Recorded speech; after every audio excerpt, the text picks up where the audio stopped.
My name is Sloane, 33 years old, and my mother somehow forgot my existence every single Christmas until I bought a mansion. On a freezing Chicago evening, my parents showed up at my property with a locksmith. My mother held up a fake lease, screaming that I could not stop them. I just smiled and told her to watch me. They had no idea I had already filled the dark house with police and reporters waiting patiently for them to break down the front door. Something completely unthinkable happened next. Before I continue this story, let me know where you are watching from in the comments below. Hit like and subscribe if you have ever had to stand up to a toxic family member who tried to tear you down. The nightmare leading to that moment began exactly 10 days earlier inside the most exclusive steakhouse in downtown Chicago.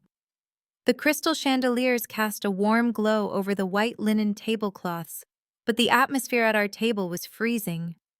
My sister Madison slid a heavy leather checkbook across the polished wood, stopping it directly in front of my plate.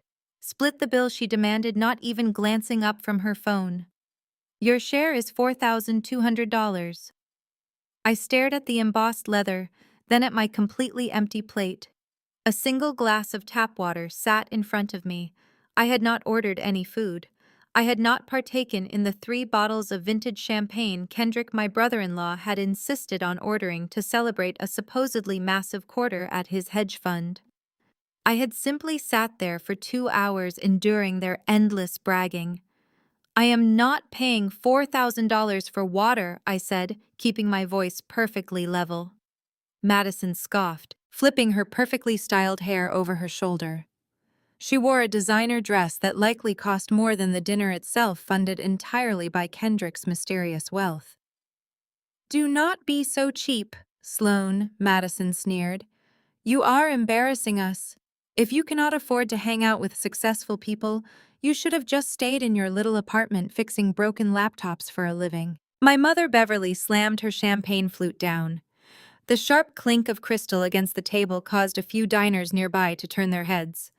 Good, Beverly announced loudly, clearly wanting an audience. Let everyone see how incredibly ungrateful my eldest daughter is. She is just a struggling computer repair girl who still expects handouts.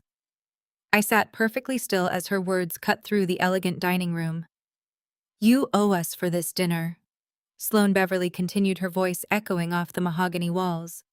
You owe us for ruining the last 5 family Christmases with your depressive episodes. You dragged the entire family down with your pathetic mental breakdowns and forced us to deal with your medical bills when you dropped out of college. The least you can do is pay for your sister's holiday meal. Her words were a calculated strike designed to humiliate me into submission. It was true that I had suffered from severe clinical depression at 20. It was also true that when I needed them most, my parents had entirely cut off my financial support, mocking my illness as a dramatic plea for attention. They forced me to abandon my university studies, kicking me out of the house because my sadness was ruining their country club reputation. I spent my 20s fighting my way back from the brink, teaching myself cybersecurity and data forensics while working graveyard shifts at a diner. I survived. I built a life. I built a covert digital security firm that handles crisis management for Fortune 500 companies. But to my family, I was still the broken, unstable disappointment who fixed Wi-Fi routers. My father, Richard, sat quietly cutting his steak. He adjusted his expensive tie and took a sip of wine, completely ignoring the public execution of my character. He always let Beverly do the dirty work. Kendrick leaned across the table, an arrogant smirk playing on his face. Look, Sloane, he said, using that slow, condescending tone he reserved specifically for me. In the real world, in high finance, we pay to play. My fund just cleared a massive hurdle. We are dining at the top. If your little freelance IT gigs are not cutting it, maybe you should ask for a loan. I could give you some pointers on wealth management. The irony of an African-American hedge fund manager, a man who built his entire persona on exploiting vulnerable clients, offering me financial advice, was almost laughable. I knew things about Kendrick's business that would make his blood run cold, but tonight was not the night for that revelation. Madison snatched her coat from the back of her chair. Look, Sloane, either you put your card in that leather folder right now, or you can go wait outside in the freezing snow. We are not covering your portion. If you cannot act like family, you will be treated like a stranger. Get out." I looked at the three of them. Beverly with her triumphant glare, Madison with her entitled sneer, and Kendrick with his pitying chuckle. They expected me to crumble. They expected me to apologize, to empty my meager checking account, or to run out into the Chicago winter in tears. I did not argue. I did not raise my voice or defend my career. I simply smiled a calm, terrifying smile that caused Madison to briefly falter. I reached into my designer purse, ignoring the standard debit card sitting in the front slot. Instead, my fingers brushed against a heavy, cold piece of solid titanium hidden deep inside the lining, a card they never knew existed, and an absolute symbol of power they could not possibly comprehend. It was time for the ultimate shock, setting the trap for what would be their complete and total financial destruction. I was ready for war, absolutely. The titanium card hit the mahogany table with a thud. It did not look like a normal piece of plastic. It was sleek, completely black, and bore the unmistakable metallic sheen of an American Express Centurion card. The waiter, who had been hovering with a strained, practiced smile, immediately dropped his gaze to the table. His eyes widened a fraction of an inch before his professional training kicked back in. He reached out and picked it up as if handling a rare artifact. Kendrick let out a sharp, booming laugh that echoed in our private alcove. He leaned back in his leather chair, swirling the last of his vintage Cabernet. He pointed a finger at me. "You bought a prop card off the internet to look tough at dinner. That is a new low, Sloane. You cannot fake your way through a Michelin-starred restaurant. They are going to run that piece of junk, realize it is a dummy card, and call the cops for fraud." I kept my hands folded neatly in my lap.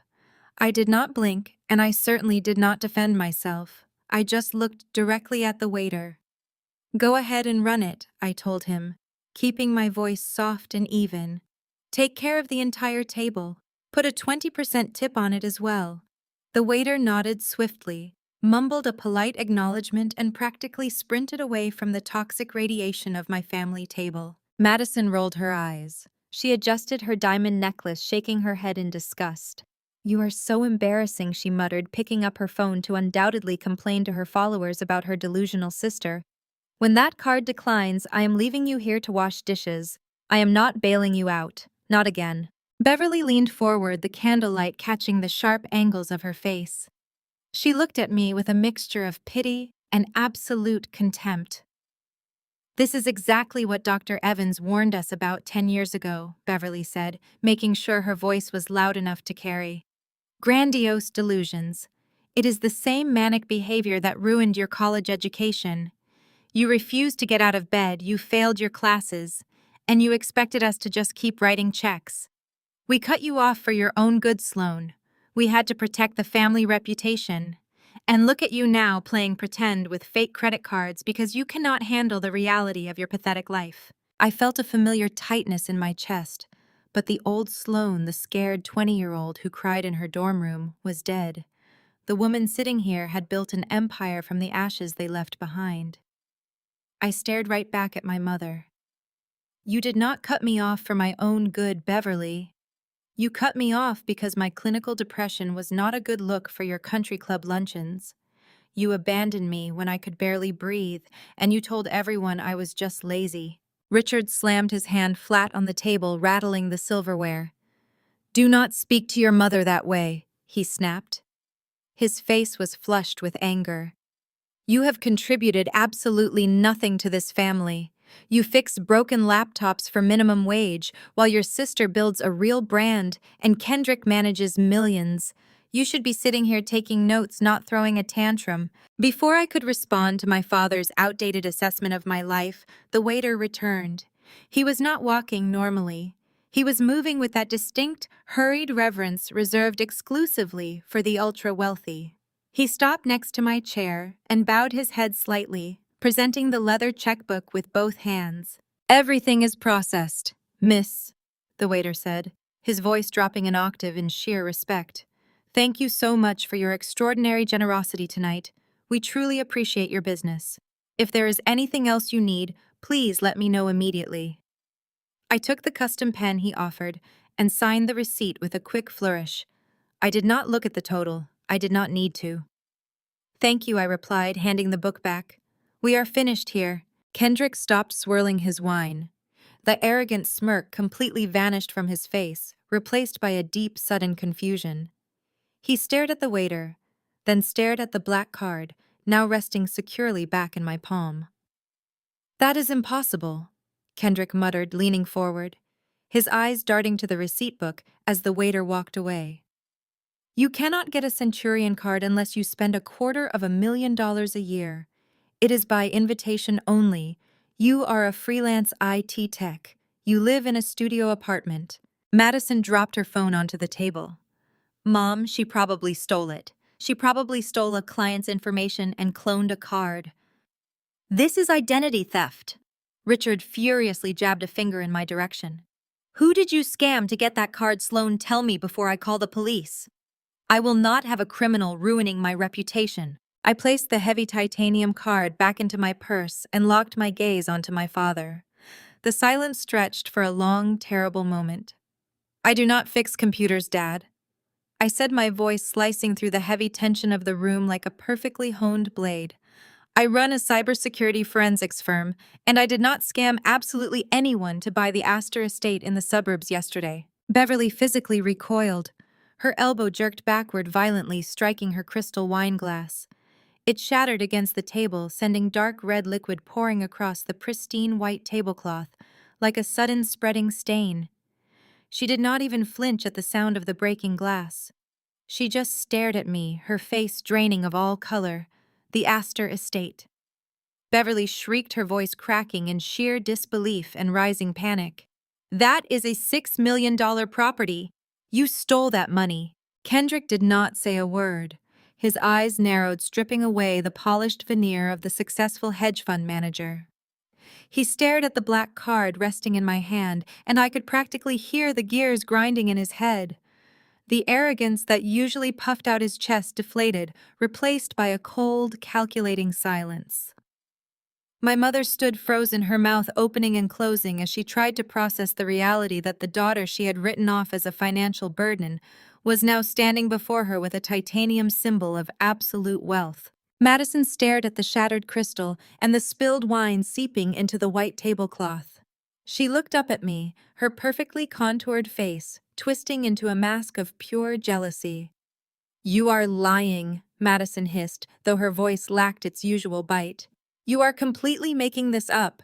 You do not own the Astor estate. No one just buys the Astor estate without making the news.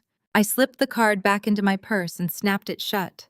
The click echoed in the sudden quiet of the restaurant alcove. I bought it through a blind trust, Madison. People with real money do not need to post their acquisitions on social media for validation. I stepped away from the table, looking at my father. Richard was gripping his napkin, his knuckles white.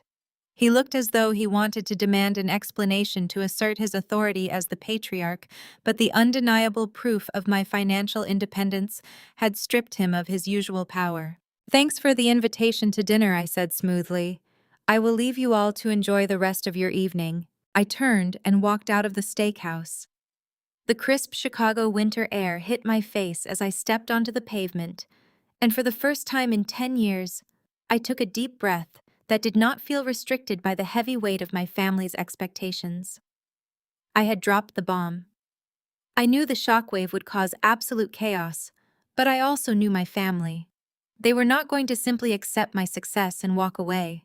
They were going to try to tear it down. They always did. The next morning, I woke up early in my temporary downtown penthouse. The Astor estate was currently undergoing rapid security upgrades, so I was managing my company from a highly encrypted remote setup. My home office consisted of 3 large curved monitors, a custom-built processing rig, and layers of firewalls that military contractors would envy.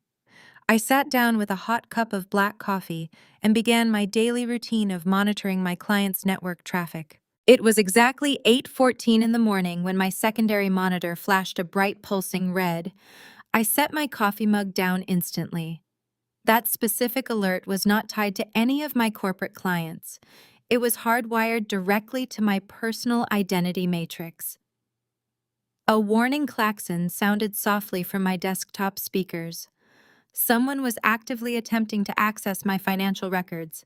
I typed a rapid command sequence, bringing up the intrusion log. It was not a passive background check. It was a hard credit pull. Someone was using my social security number. My fingers flew across the mechanical keyboard. As a forensic data expert, my personal information was locked down tighter than a federal vault. Anyone trying to run my credit without my encrypted biometric authorization would instantly trigger a silent alarm on my end. I watched the data packet stream across the screen. They were attempting to access my comprehensive credit history, verifying my liquidity, my liquid assets, and my recent property acquisitions. Someone was verifying my claim about the Astor estate. I initiated a trace protocol. Whoever was doing this was sloppy. They were using a standard commercial routing network, bouncing the request through a basic financial institution portal. They assumed I was just a regular consumer who would not notice a hard inquiry until it showed up on a credit report 30 days later. They had no idea they were actively knocking on the digital front door of a woman who built digital fortresses for a living. I isolated the origin signature. I bypassed their weak proxy server and grabbed the primary IP address. I ran the address through a geolocation script.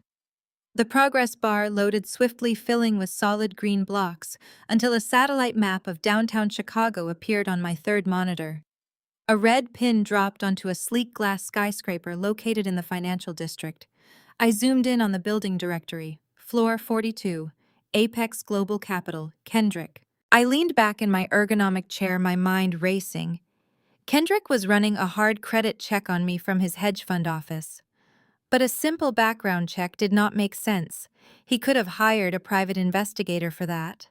A hard pull on a social security number required specific institutional access, and it was usually only done for one specific reason. I dug deeper into the data packet he had transmitted. I unraveled the application code he had submitted to the credit bureau. When the full text translated on my screen, my blood ran completely cold. Kendrick was not just looking into my finances to satisfy his bruised ego. The application form he had submitted was an aggressive institutional lending request. He was using his firm's banking credentials to initiate a massive collateralized loan. He was using my social security number to try and take out a second mortgage on the Astor estate.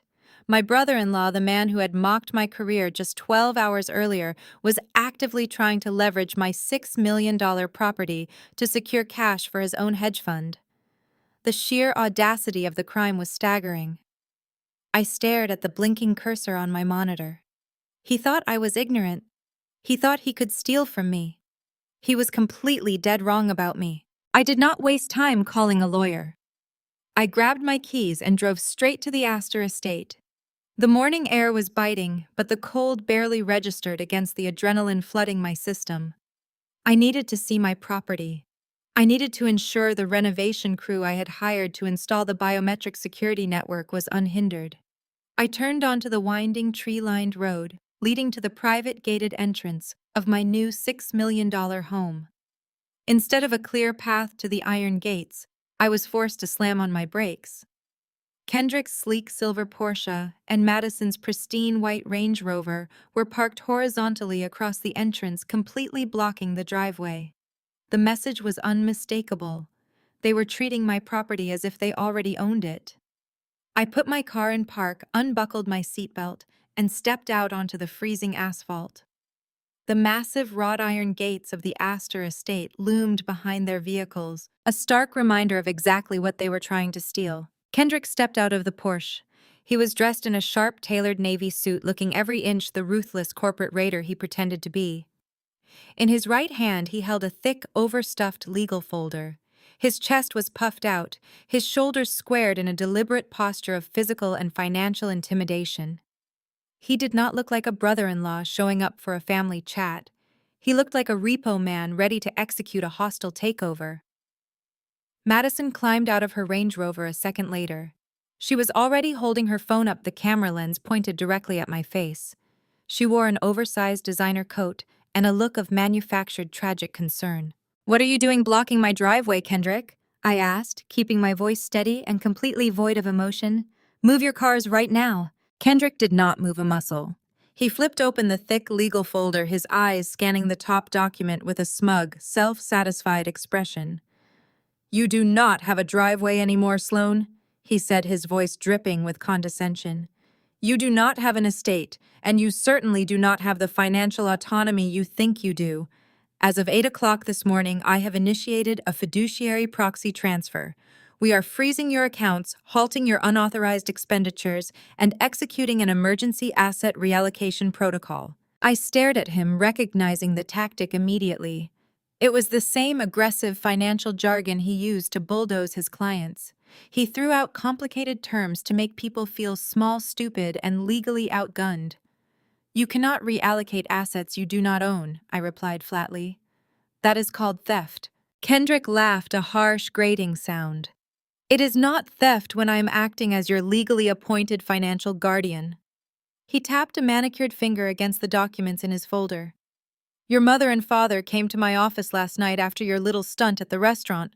We had a long, very productive discussion about your mental health. Beverly expressed deep concern about your sudden, erratic spending. Buying a $6 million estate on a whim, claiming to run a covert cyber firm. These are textbook manic behaviors, Sloane." He stepped closer, trying to use his height to force me to back down. I held my ground.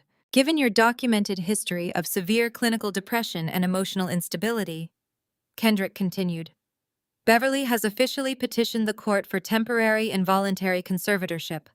Because I am a licensed financial professional, your parents have designated me to oversee your estate during this transition. I am now the sole manager of your capital.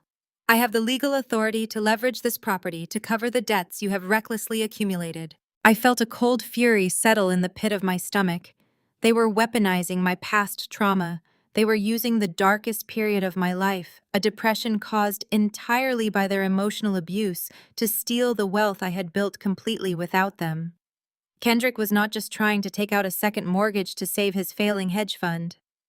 He was trying to strip me of my basic human rights, painting me as a lunatic, so he could drain my bank accounts and seize my home. Madison stepped forward, her phone still recording every second of the interaction.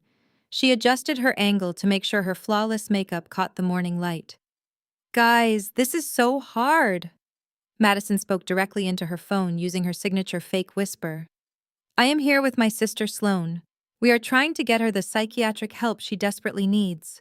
She is having a massive manic episode. She stole a bunch of money and bought a mansion she cannot afford. Mental health is so important, and sometimes tough love is the only way to save the people we care about." She turned the camera back to me, her eyes gleaming with malicious joy. "Do not fight this, Sloane. We are doing this for your own good. Kendrick is going to manage your money so you do not ruin your life again. Just hand over the gate codes and go check yourself into a clinic." I looked from Madison's camera to Kendrick's smug face. The audacity of their plan was breathtaking. They actually believed their own lies. They thought they could simply forge a narrative, use my medical history against me, and casually steal a $6 million estate in broad daylight. They thought I was the same helpless crying girl they had kicked out a decade ago. I took a slow, deliberate breath. "You are recording this, Madison?" I asked, my tone deadly calm. "Of course I am," she replied, thrusting the phone closer to my face. "My followers need to see the reality of dealing with toxic, unstable family members. You need to be held accountable. I will never, ever surrender my home. You are going to regret this today." Kendrick scoffed, completely unfazed by my warning, shaking his head, as if I were a child throwing a temper tantrum. He handed his thick legal folder to Madison and took 2 deliberate steps forward, closing the distance between us until he was invading my personal space. He stood 6'3", a former college athlete who was used to physically dominating boardrooms and negotiations. He looked down at me, his expensive cologne heavy in the freezing morning air. "You are out of your depth, Sloane," Kendrick said, his voice dropping into a smooth, predatory cadence. "I deal with aggressive corporate acquisitions daily. Do you really think a disgruntled IT contractor can stare me down in a driveway?" You do not even understand the legal reality of your own situation. He reached quickly into Madison's hands, pulled out a single sheet of paper from the folder, and thrust it toward my chest. 10 years ago, your parents paid off $80,000 in psychiatric medical debt because you could not handle the stress of a basic college workload.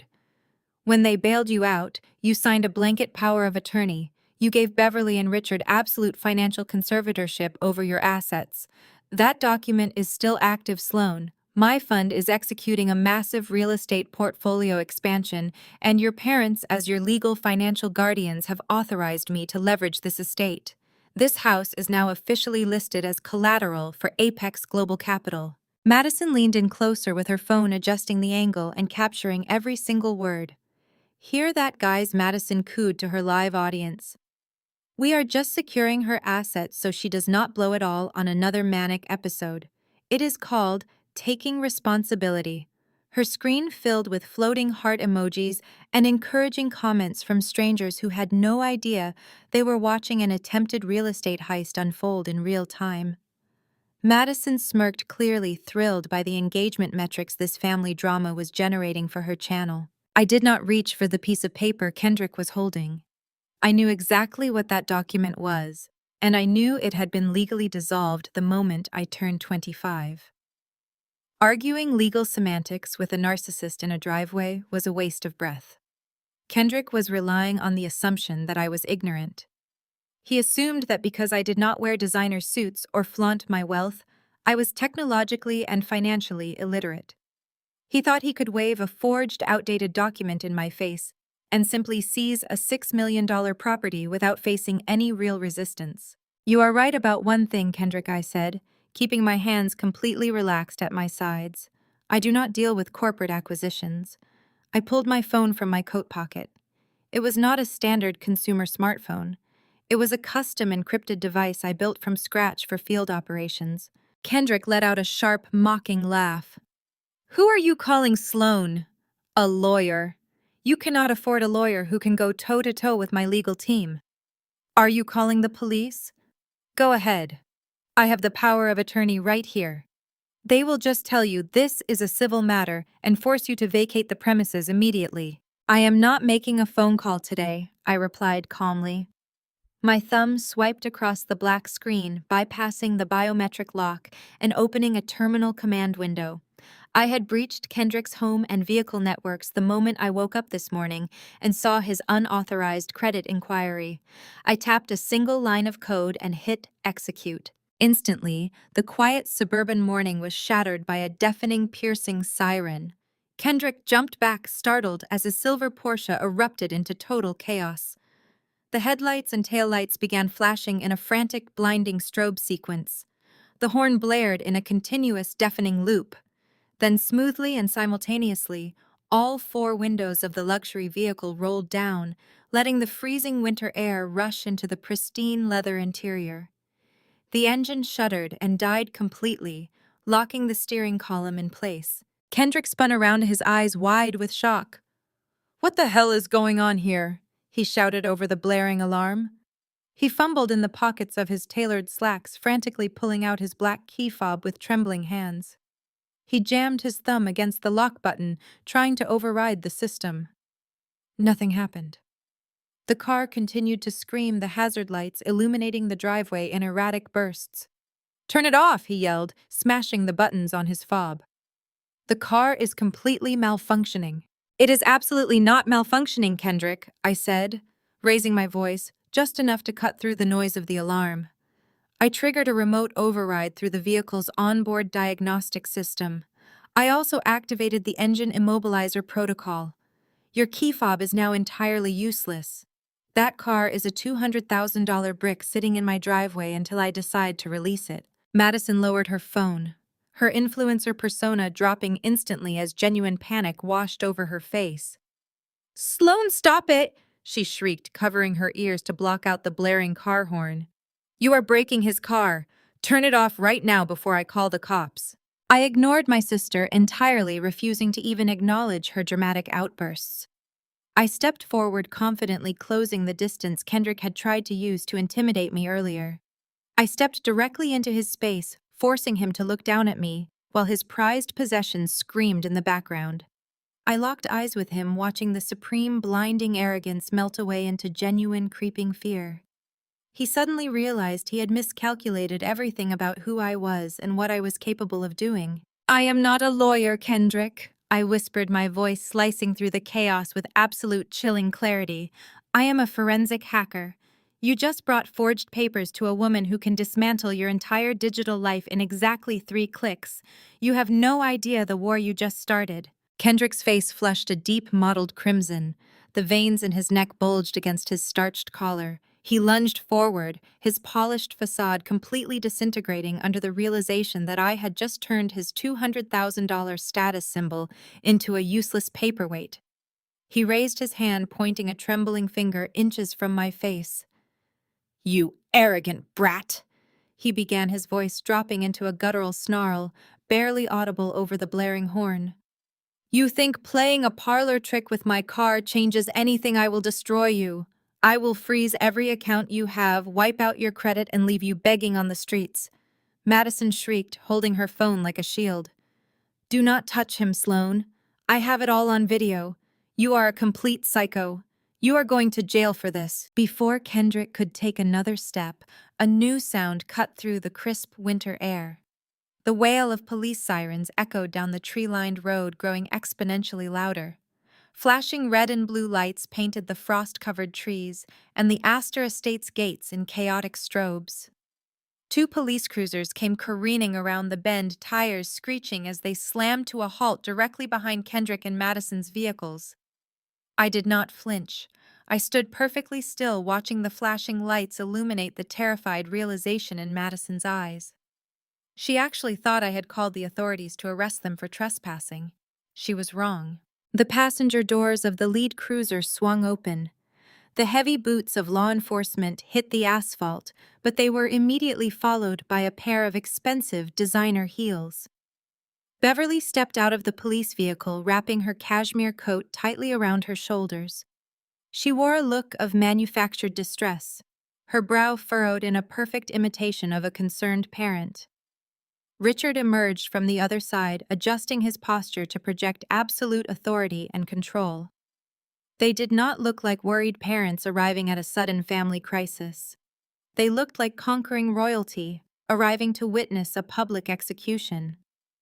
They had bypassed calling the emergency dispatch line entirely.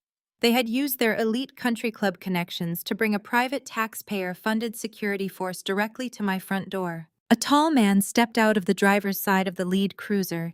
He wore a heavy winter uniform adorned with a gold star, his demeanor incredibly relaxed for a man responding to an emergency. He walked casually around his vehicle, offering a familiar nod to my father. "Thanks for coming out quickly," Vance Richards said, clapping the officer on the shoulder with the ease of a man who shared hundreds of tea times with him. "Family matters are always the messiest, but we have to protect our own from themselves." Sheriff Vance nodded sympathetically, adjusting his heavy leather duty belt. "Not a problem, Richard. We are always here to keep the peace. Where is the erratic trespasser you reported on the phone?" Beverly immediately stepped forward, raising a trembling hand to point directly at my face. "She is right there, Vance. My eldest daughter, Sloane." She let out a shaky sigh, leaning heavily into Richard's shoulder for support. "It is just tragically sad. She has a documented history of severe mental instability. She stopped taking her medication, went on a massive spending spree, and somehow gained unauthorized access to this property. We legally acquired this estate this morning to prevent her from financially ruining herself, but she broke through the gates and is now absolutely refusing to leave. She even used some kind of digital weapon to sabotage my son-in-law's car." I watched my mother spin her web of lies with flawless precision. She was actively painting me as a delusional trespasser on my own property, using the trauma of my past depression as a weapon to disarm the police. She knew that in the eyes of a small-town sheriff who played golf with her husband, the word of a wealthy patriarch would always outweigh the claims of an allegedly unstable young woman. Kendrick immediately seized the opportunity to pile on the fabricated narrative. He stepped away from his screaming Porsche and approached the sheriff, holding up the forged power of attorney documents. Officer, I am a licensed fiduciary, acting on behalf of her parents. We have the legal conservatorship paperwork right here. She is an active danger to herself and to our financial assets. She used a cyber attack to disable my car seconds before you pulled up. She needs to be removed from these premises immediately and placed under strict psychiatric evaluation. Madison kept her camera rolling, nodding vigorously to emphasize the point. She is completely out of control. I have been trying to calm her down, but she is acting like a total sociopath. Sheriff Vance did not look at the legal documents. He did not ask to see my personal identification, nor did he request proof of ownership for the $6 million estate looming behind me. He simply accepted the narrative handed to him by his wealthy, influential friend. He looked at the disabled Porsche, then turned his hardened gaze to me. His expression was devoid of any curiosity or objective assessment. It was the look of a man who had already made up his mind about exactly who the villain was in this suburban scenario. I kept my hands visible, clutching my encrypted phone tightly. I knew exactly how dangerous this situation was. One wrong move, one raised voice, and I would validate their entire fabricated story. I stood tall, projecting absolute calm, waiting for the sheriff to cross the invisible line. Sheriff Vance took 2 heavy steps forward, closing the distance between us. He ignored my calm demeanor. Instead, he unclipped the safety strap on his belt and rested his right hand heavily on the grip of his holster. He looked into my eyes, his voice booming with authority. "Ma'am, step away from the property." I did not move. My hands remained visible, the cold phone pressed against my palm. I looked Sheriff Vance directly in the eye, maintaining absolute composure that clearly unsettled him. He expected a hysterical woman, a broken daughter crumbling under authority. I was neither. "I am standing on my own driveway." "Sheriff Vance," I said, keeping my voice modulated. "I purchased the Astor estate 36 hours ago through a blind trust. The deed is registered, the wire transfers have cleared, and my security team is inside finalizing a biometric perimeter. Look at the encrypted banking portal on my device. You will see the verifiable chain of title and the exact transfer of $6 million from my personal accounts." I extended my hand, offering the digital proof that would instantly dismantle their charade. Vance hesitated. For a fraction of a second, the absolute certainty in my voice made him falter. He glanced down at the glowing screen. Beverly moved with the speed of a striking viper. She stepped cleanly between me and the sheriff, blocking his line of sight to my evidence. She did not yell. Instead, she produced a pristine manila envelope from her designer handbag with a practiced, sorrowful grace. "Vance, please do not entertain her delusions," Beverly said, her voice dropping into a flawless tremor. "It breaks my heart to do this, but we came prepared for this exact resistance. We know how convincing she can sound when she is in the middle of an episode." She pulled a stack of crisp, perfectly bound documents from the envelope and handed them to the sheriff. "These are the hard copies," Vance Richard added, stepping up beside his wife to present a unified front. "The ink is barely dry. What you are holding is a legally binding quitclaim deed, alongside a temporary lease agreement signed by my firm. We quietly purchased this property through a subsidiary holding company this morning. We did it to protect our assets, knowing Sloane had bypassed the security gates and set up a squatter camp inside. She is completely fixated on this house. She has been obsessing over it, imagining a life she does not possess." I watched Vance flip through the documents. My forensic eye caught the details even from 3 feet away. They were masterful, high-level forgeries. The county seals looked immaculate. The notary stamps were perfectly placed.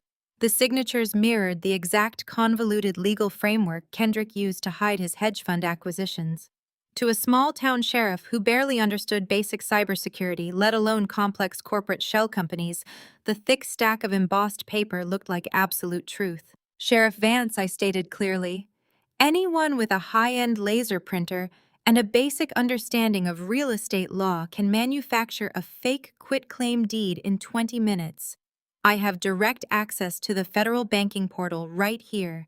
You can watch me log in. You can verify the routing numbers with the Federal Reserve." Vance did not look up from Richard's forged papers.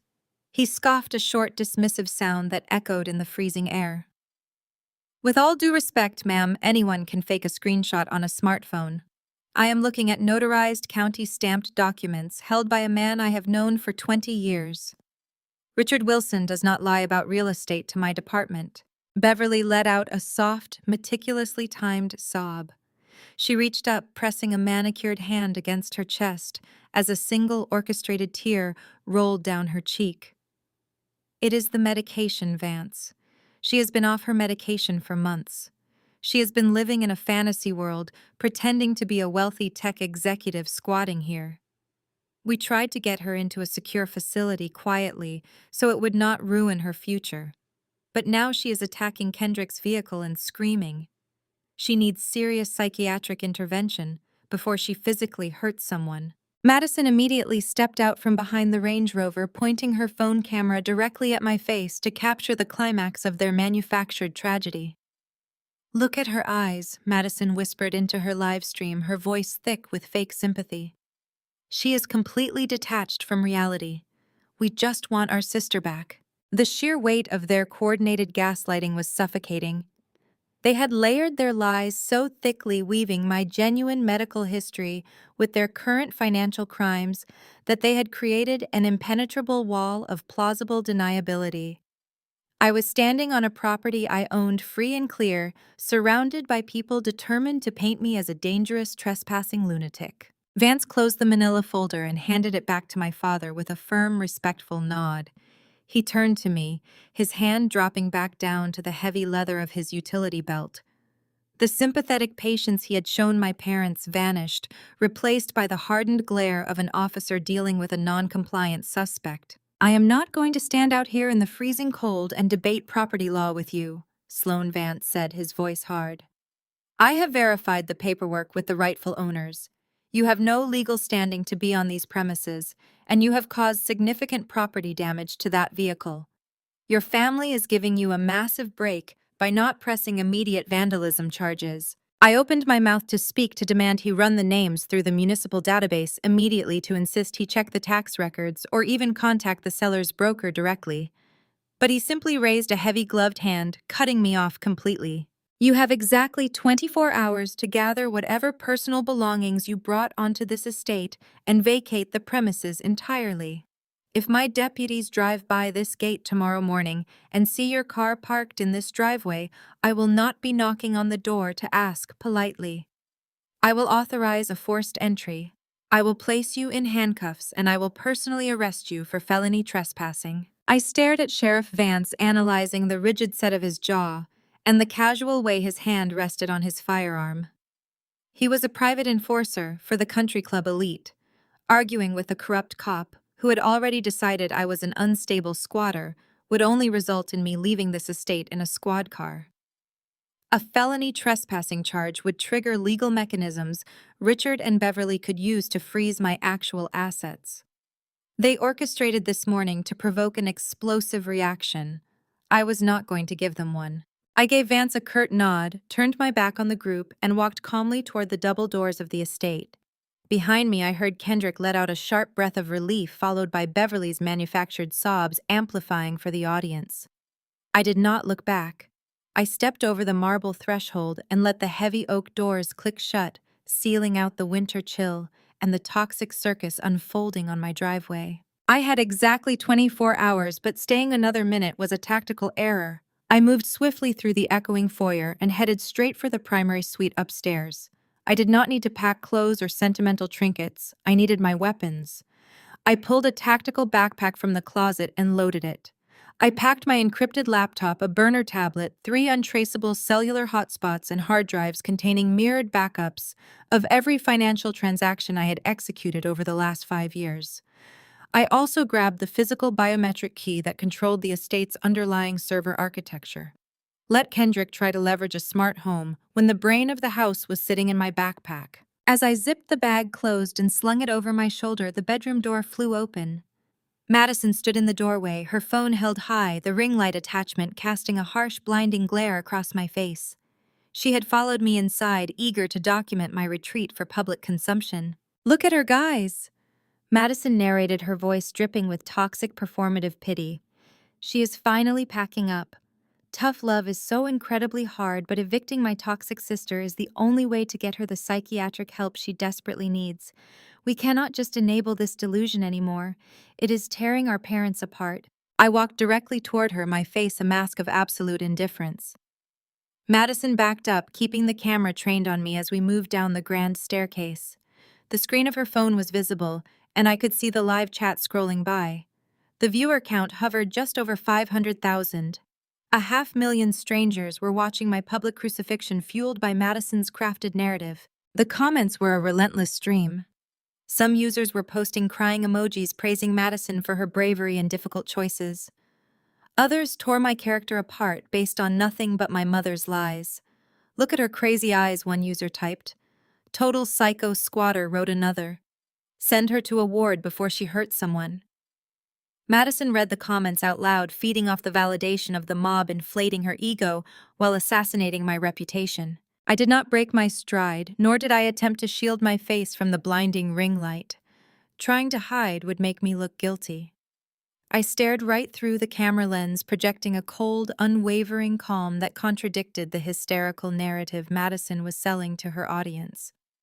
When we reached the bottom of the stairs, I stepped past her, deliberately bumping her shoulder just enough to jostle the camera and break her framed shot. "Hey!" Madison yelped, stumbling slightly against the banister. "Did you guys see that?" She is getting physically aggressive now. I ignored her, pulling the front doors open and stepping back out into the freezing morning air. The scene on the driveway had shifted slightly. Sheriff Vance was sitting in his cruiser, writing on a digital clipboard, satisfied his ultimatum had worked. Beverly stood near the disabled Porsche, reapplying her lip gloss now that she assumed the threat was neutralized. I walked down the stone steps, the tactical backpack secure on my shoulder. To exit the property, I had to walk past Richard and Kendrick, who had moved several yards away from the main group. They were standing near the edge of the frost-covered lawn, their backs turned toward the house. They assumed the loud idle of the police cruiser and Madison's ongoing live-stream commentary would cover their voices. I kept my footsteps light on the pavement, passing just behind them. As I drew near, the confident, victorious posture Richard had projected earlier was entirely gone. He looked frantic, his hands slicing through the air in sharp, agitated gestures. "You promised me this was locked down!" Richard hissed, his voice a desperate whisper that carried clearly in the cold air. "The overseas backers are expecting the collateral confirmation by noon. If they find out this estate is tied up in a cyber lockdown, they will pull the entire funding line. We will be completely exposed, Kendrick." Kendrick rubbed his temples, his face pale and slick with nervous sweat despite the freezing temperature. "I am handling it," Richard Kendrick muttered frantically. "I just need to get a team inside to bypass whatever digital lock she put on the servers.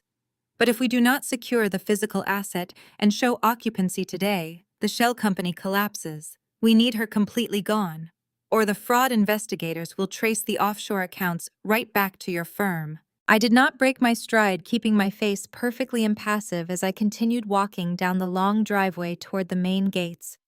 They were not just trying to steal a house to control me.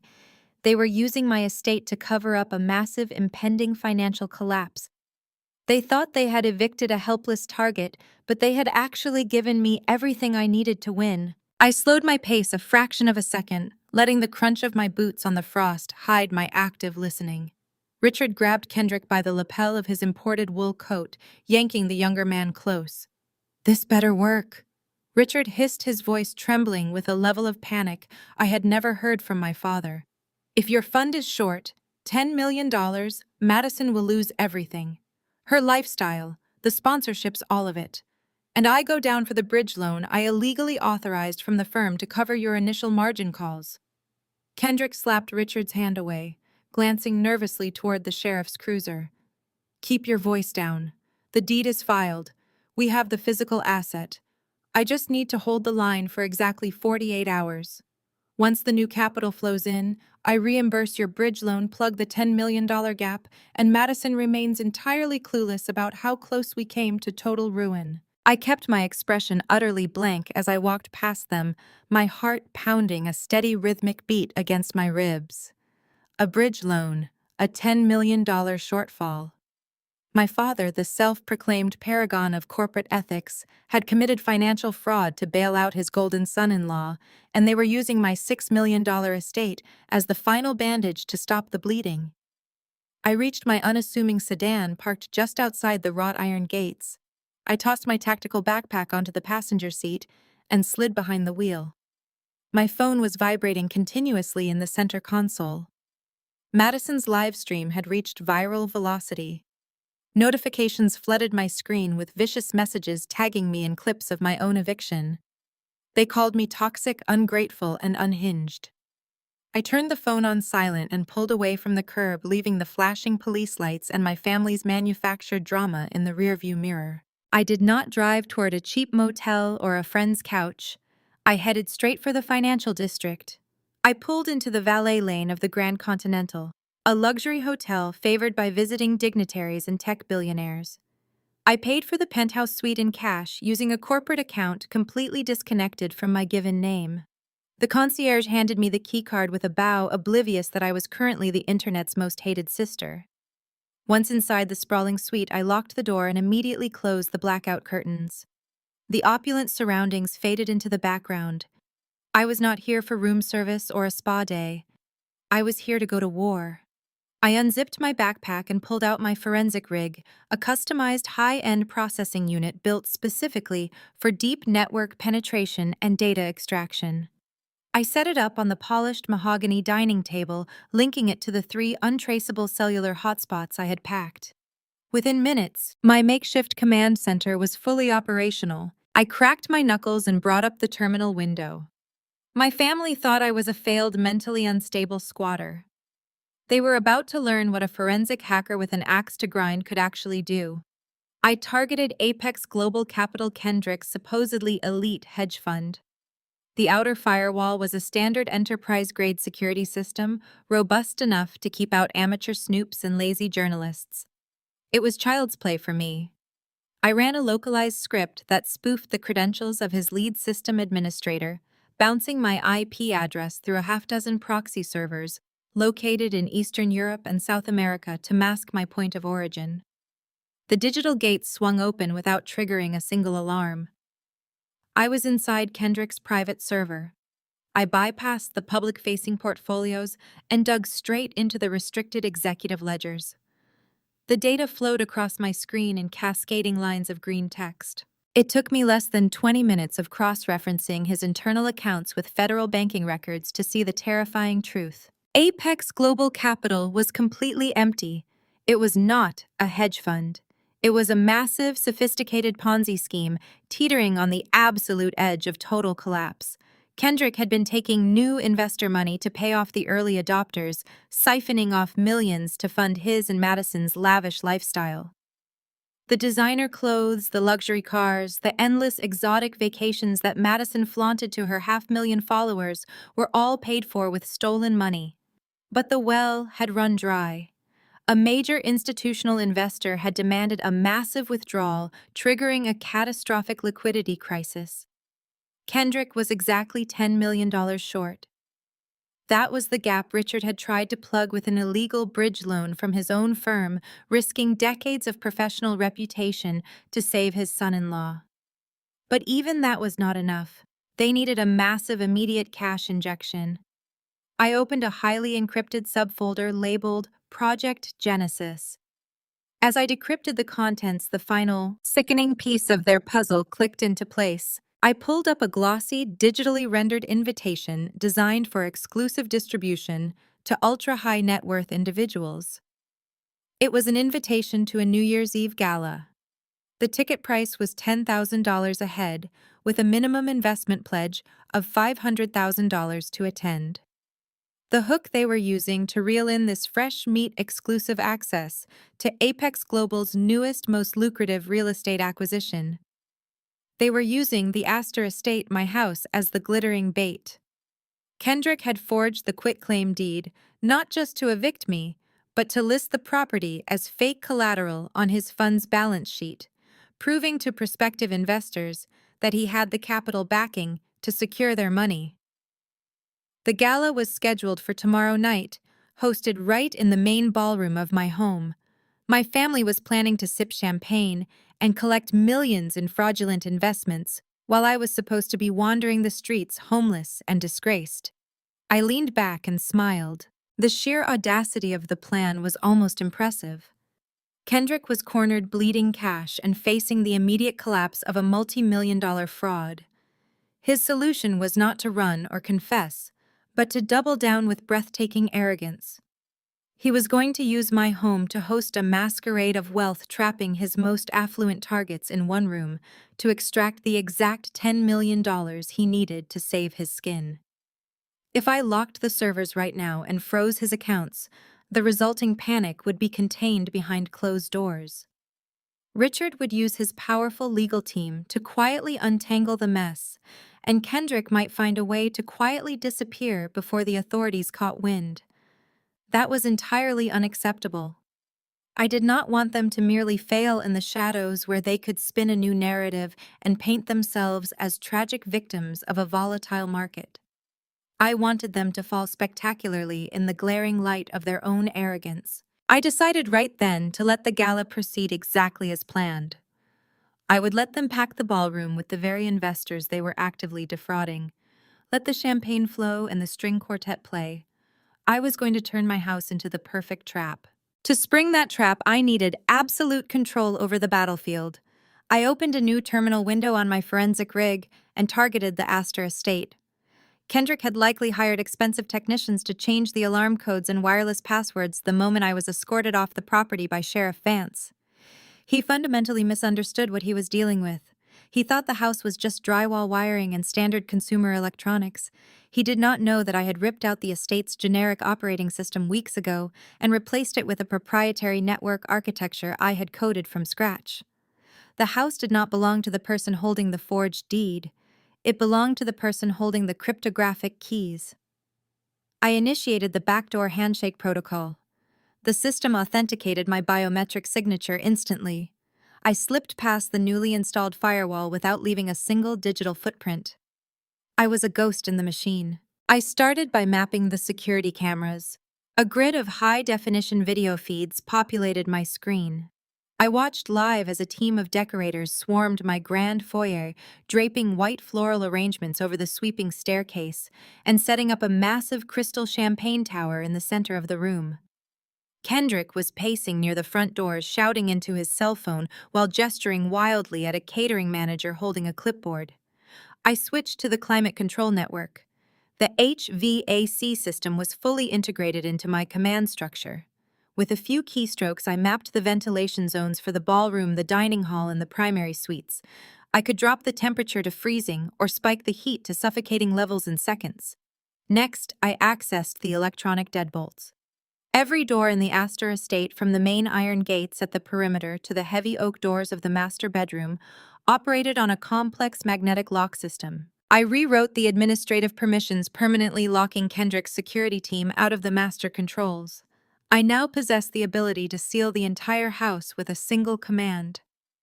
Kendrick thought he had evicted me, but I was currently occupying every room, watching his every move through the glass eyes of the cameras he thought protected him.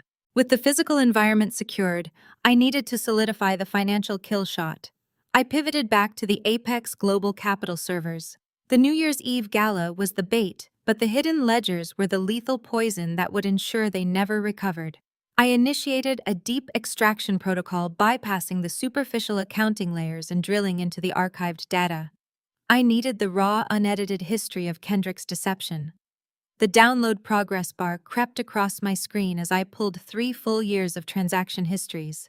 It was a masterpiece of corporate theft, staggering in its scope. I found the shell companies registered in the Cayman Islands. I found the diverted wire transfers that moved investor capital directly into Beverly's interior design business and Madison's lifestyle brand accounts. I uncovered the exact documentation of Richard's illegal bridge loan, completely exposing my father's desperate complicity in the fraud. The ledgers proved that Kendrick had been insolvent for over 18 months, constantly using incoming capital to pay fake dividends to earlier investors to maintain the elaborate illusion of profitability. It was textbook financial fraud, meticulously documented by a man too arrogant to realize his own digital records would eventually destroy him. I compiled the extracted data into a single heavily encrypted file. I categorized the evidence, meticulously separating the wire fraud, the embezzlement, and the forged collateral documents into easily digestible folders. I wanted to make the investigation absolutely effortless for the authorities so they could act immediately without needing to subpoena records first. I opened a secure anonymous communication channel, routed through a heavily guarded server in Switzerland. I addressed the message directly to the Enforcement Division of the Securities and Exchange Commission. The subject line was simple, direct, and completely impossible to ignore. I attached the encrypted payload containing the ledgers, the definitive proof of the forged quitclaim deed, and the documentation of Richard's bridge loan. I added a brief urgent message detailing the exact time and location of the gala, explaining that the perpetrator was actively soliciting $10 million in fraudulent investments from the unsuspecting attendees as we spoke. I hit the send button without a single ounce of hesitation. The confirmation message flashed brightly on my high-resolution screen, indicating that the tip had been successfully delivered to the federal agency. I leaned back deeply in my ergonomic chair, quietly watching Kendrick pace across the foyer on my live security feed. The final countdown to their ultimate destruction had officially started. I closed the terminal window, watching the digital footprint of my intrusion dissolve into the ether. My trap was officially armed. Now I just needed to let them walk right into it. The next phase of my retaliation demanded complete and absolute silence. I reached for my coffee, the ice melting in the glass when the burner phone on the mahogany table vibrated. The device buzzed aggressively against the polished wood, fracturing the heavy silence of the penthouse suite. Only 3 people had this specific number, and none of them were friends. I glanced at the glowing screen. The caller ID displayed a restricted number, but the timing was entirely predictable. They had secured the physical house, but they were still terrified of the loose end I represented. They needed me permanently neutralized before the gala tomorrow night. I smiled to myself quickly. I did not answer immediately. I took 3 seconds to route the incoming audio through a digital interface on my laptop, opening a highly encrypted recording software. I checked the audio levels, ensuring every syllable would be captured in pristine, high-definition, legally admissible quality. Once the waveform monitor began pulsing with the incoming ringtone, I tapped the screen and lifted the phone to my ear, keeping my breathing shallow and erratic. I cleared my throat carefully to ensure I sounded sufficiently vulnerable before speaking. I was ready to deliver the exact performance that my deceitful family desperately desired today. "Sloane, darling, is that you?" Beverly's voice filtered through the speaker, dripping with a sickening manufactured sweetness. She sounded like a woman calling to check on a sick child, not a mother who had just orchestrated her daughter's public eviction. I remained silent for a long moment, letting a ragged exhale slip through my lips. "I am here," I murmured, keeping my tone barely above a whisper. I infused my voice with a heavy, hollow exhaustion, playing the role of the broken, defeated outcast they desperately wanted me to be. I waited silently for her next carefully calculated malicious strike. "Oh, sweetheart, you sound absolutely terrible," Beverly cooed, the fake sympathy thick enough to choke on. "I know today was difficult. I want you to understand that your father and I take no pleasure in this. We only want what is best for the family. You have been struggling for so long, isolated in that big house, alienated from reality. We had to intervene. It was an act of profound love." I stared at the recording software, watching her lies translate into sharp green spikes on the audiograph. I squeezed my eyes shut, forcing subtle tremors into my words. "An act of love. You threw me out into the freezing cold with nothing but a backpack, surrounded by police and a live audience. Madison humiliated me in front of 500,000 strangers." I let out a weak gasp. Beverly sighed softly, entirely unbothered by my distress. "Sloane Madison's marriage is under stress. Kendrick is facing temporary liquidity issues, and the tension is destroying them. They need the Astor estate to host this gala. It is a critical networking event that will save their entire future.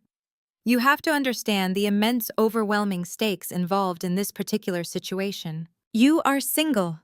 Beverly pressed on her voice, gathering a sharp, pragmatic momentum. You do not have a family to support or a public image to maintain. Let her have this house. We'll wire you $50,000 to start over somewhere else. Be a good sister for once. I gripped the hardwood edge of the table very tightly. She was completely oblivious to how much she was confessing. She had just admitted on tape that Kendrick was experiencing liquidity issues and that the gala was a desperate cash grab. I needed to push her further to explicitly acknowledge the fraud. How can I start over somewhere else when the deed you used was a complete forgery? I asked, my voice cracking perfectly on the last word. You know I never signed over the property. Richard and Kendrick manufactured those documents. You stole my home. The syrupy tone vanished from Beverly's voice, replaced by a cold, calculating edge. She was tired of playing the saint. Prove it, Sloane, she scoffed. Your father is a senior partner at the most powerful law firm in the state. Do you honestly think anyone is going to believe a hysterical, unemployed squatter over him today? The documents are filed, the signatures are notarized, the transfer is legal in the eyes of the court. We did what was necessary to protect Madison's assets from your instability. The audio software captured the entire admission. She had just confirmed the conspiracy. My heart hammered with cold satisfaction, but I kept my vocal performance perfectly submissive. I have absolutely nothing left, I whimpered, letting out a soft, pathetic sob. You took my home. You destroyed my reputation. What am I supposed to do now? Where am I supposed to go? I could almost hear her triumphant, vicious, cruel smirk. She had broken me.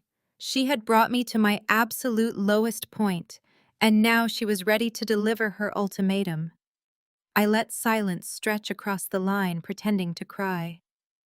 What happens if I refuse your money and go to the police? I asked, my voice trembling with fear. Beverly let out a sharp, genuine laugh. It was a sound devoid of any maternal warmth. If you refuse, we will ruin you permanently, she snarled. Take the money, Sloane, Beverly sneers, dropping the act, because you'll never step foot in that house again. The audio waveform on my screen flattened into a silent line as the call disconnected. I saved the file, backing it up across 3 servers before pulling the flash drive from my forensic rig. Beverly thought she had just delivered a fatal blow to my resolve. In reality, she had handed me the final nail for their collective coffin. The Securities and Exchange Commission had my anonymous tip, but federal investigations moved at a glacial pace. Bureaucrats required weeks of red tape before freezing accounts. Kendrick and Richard could use that time to flee. I could not allow them the luxury of time or the shadow of a quiet federal probe. They wanted to steal my home and use it as a glittering stage to defraud investors. I was going to make the entire world watch their curtain fall. To orchestrate a public execution of that magnitude, I needed someone with a massive platform, unimpeachable credibility, and a personal vendetta against Apex Global Capital. I opened a secure browser window and typed in a name, Alicia Reyes. She was a Pulitzer-winning investigative journalist for the Financial Chronicle, known for dissecting corrupt hedge funds and leaving arrogant billionaires in ruins. For the past 12 months, she had been relentlessly hunting Kendrick. She had published 3 scathing exposés questioning the impossible consistent returns Apex Global claimed to generate regardless of market volatility. Kendrick had retaliated by burying her in frivolous defamation lawsuits, deploying Richard's elite legal team to bleed her publication dry. They had successfully stonewalled her, hiding behind offshore shell companies and aggressive gag orders. Alicia knew Kendrick was a fraud, but she lacked the definitive smoking gun evidence to prove it. I had 3 years of his internal ledgers sitting on my hard drive, detailing every single fraudulent transaction. I routed my connection through a proxy server to mask my location and dialed the unlisted cell phone number I had scraped from the Chronicle's internal directory. The phone rang 4 times before a sharp, exhausted voice answered. "Reyes," the voice snapped. "I do not do off-the-record quotes on a holiday weekend, so make it fast." I kept my tone perfectly calm and deliberate. "You do not know me, Alicia, but I know exactly what you have been looking for since last October. You need the internal transaction ledgers for Apex Global Capital. You need proof that Kendrick is running a shell game." I heard a sharp intake of breath on the other end, followed immediately by a harsh, cynical laugh. "Is this another one of Richard's intimidation tactics?" Alicia demanded, her voice dripping with venom. "Tell him his cease and desist letters make excellent coasters. I am not backing off the Apex story, no matter how many junior associates he has call me from spoofed numbers." "I am not working for Richard," I replied smoothly. "He is actually part of the problem. I am the person who just bypassed Kendrick's enterprise firewall and downloaded his entire hidden server architecture. I have the offshore account routing numbers. I have the fake dividend payment schedules. I have everything." Alicia paused, the silence heavy with suspicion. "Right?" she said, clearly unconvinced. "People with that kind of data do not just cold call journalists on a Sunday. They go to the authorities, or they extort the fund. If you actually had Kendrick's ledgers, you would not be talking to me. You are either a prankster or a corporate spy. Do not call this number again." "Wait," I commanded, injecting a note of absolute authority into my voice that made her pause. "I just sent an encrypted file to your personal secure email, the one you only use for high-level whistleblowers. Open it." I heard the clatter of a keyboard through the speaker. A few seconds passed in tense silence. "You have exactly 30 seconds to explain what I am looking at before I hang up and report this trace," Alicia warned. "You are looking at a wire transfer authorization dated 2 weeks ago." I explained, my eyes scanning my own copy of the document. "It is a bridge loan for $10 million moving from a discretionary account at Richard's law firm directly into an offshore shell entity controlled by Kendrick. Richard illegally authorized the transfer of client funds to cover Kendrick's margin calls. It is money laundering and embezzlement, plain and simple." The silence on the phone stretched out, broken only by the sound of Alicia's rapid breathing. I could hear her scrolling furiously, analyzing the routing numbers, verifying the digital signatures, and cross-referencing the dates. "This is real," Alicia whispered, the skepticism entirely gone, replaced by a raw electric shock. "This is the exact offshore holding company I have been trying to penetrate for a year. How did you get this? Who are you?" "I am the woman they just tried to evict to cover up their insolvency," I stated, the cold fury returning to my voice. "Kendrick is holding a New Year's Eve gala tomorrow night to recruit fresh investors to plug his $10 million deficit. He is using my family estate as fake collateral to convince them his fund is liquid. I already sent the entire data dump to the Securities and Exchange Commission, but we both know federal agents will take weeks to move. By then the money will be gone and Kendrick will be on a private jet. We cannot let them vanish quietly in the dark. We must drag them into the light." Her journalistic instincts overrode the shock. "You want to blow this up publicly?" she said, her voice dropping to a conspiratorial murmur. "You want them exposed while the ink is still wet on their fraudulent contracts?" "Exactly," I confirmed. "I have back doors into the estate's security and audiovisual systems. I control the environment. I just need you to bring the audience, Alicia," I said smoothly. "Do you want to crash a New Year's Eve party? Bring your best camera crew." The air inside the Astor estate was thick with the scent of imported white lilies and raw ambition.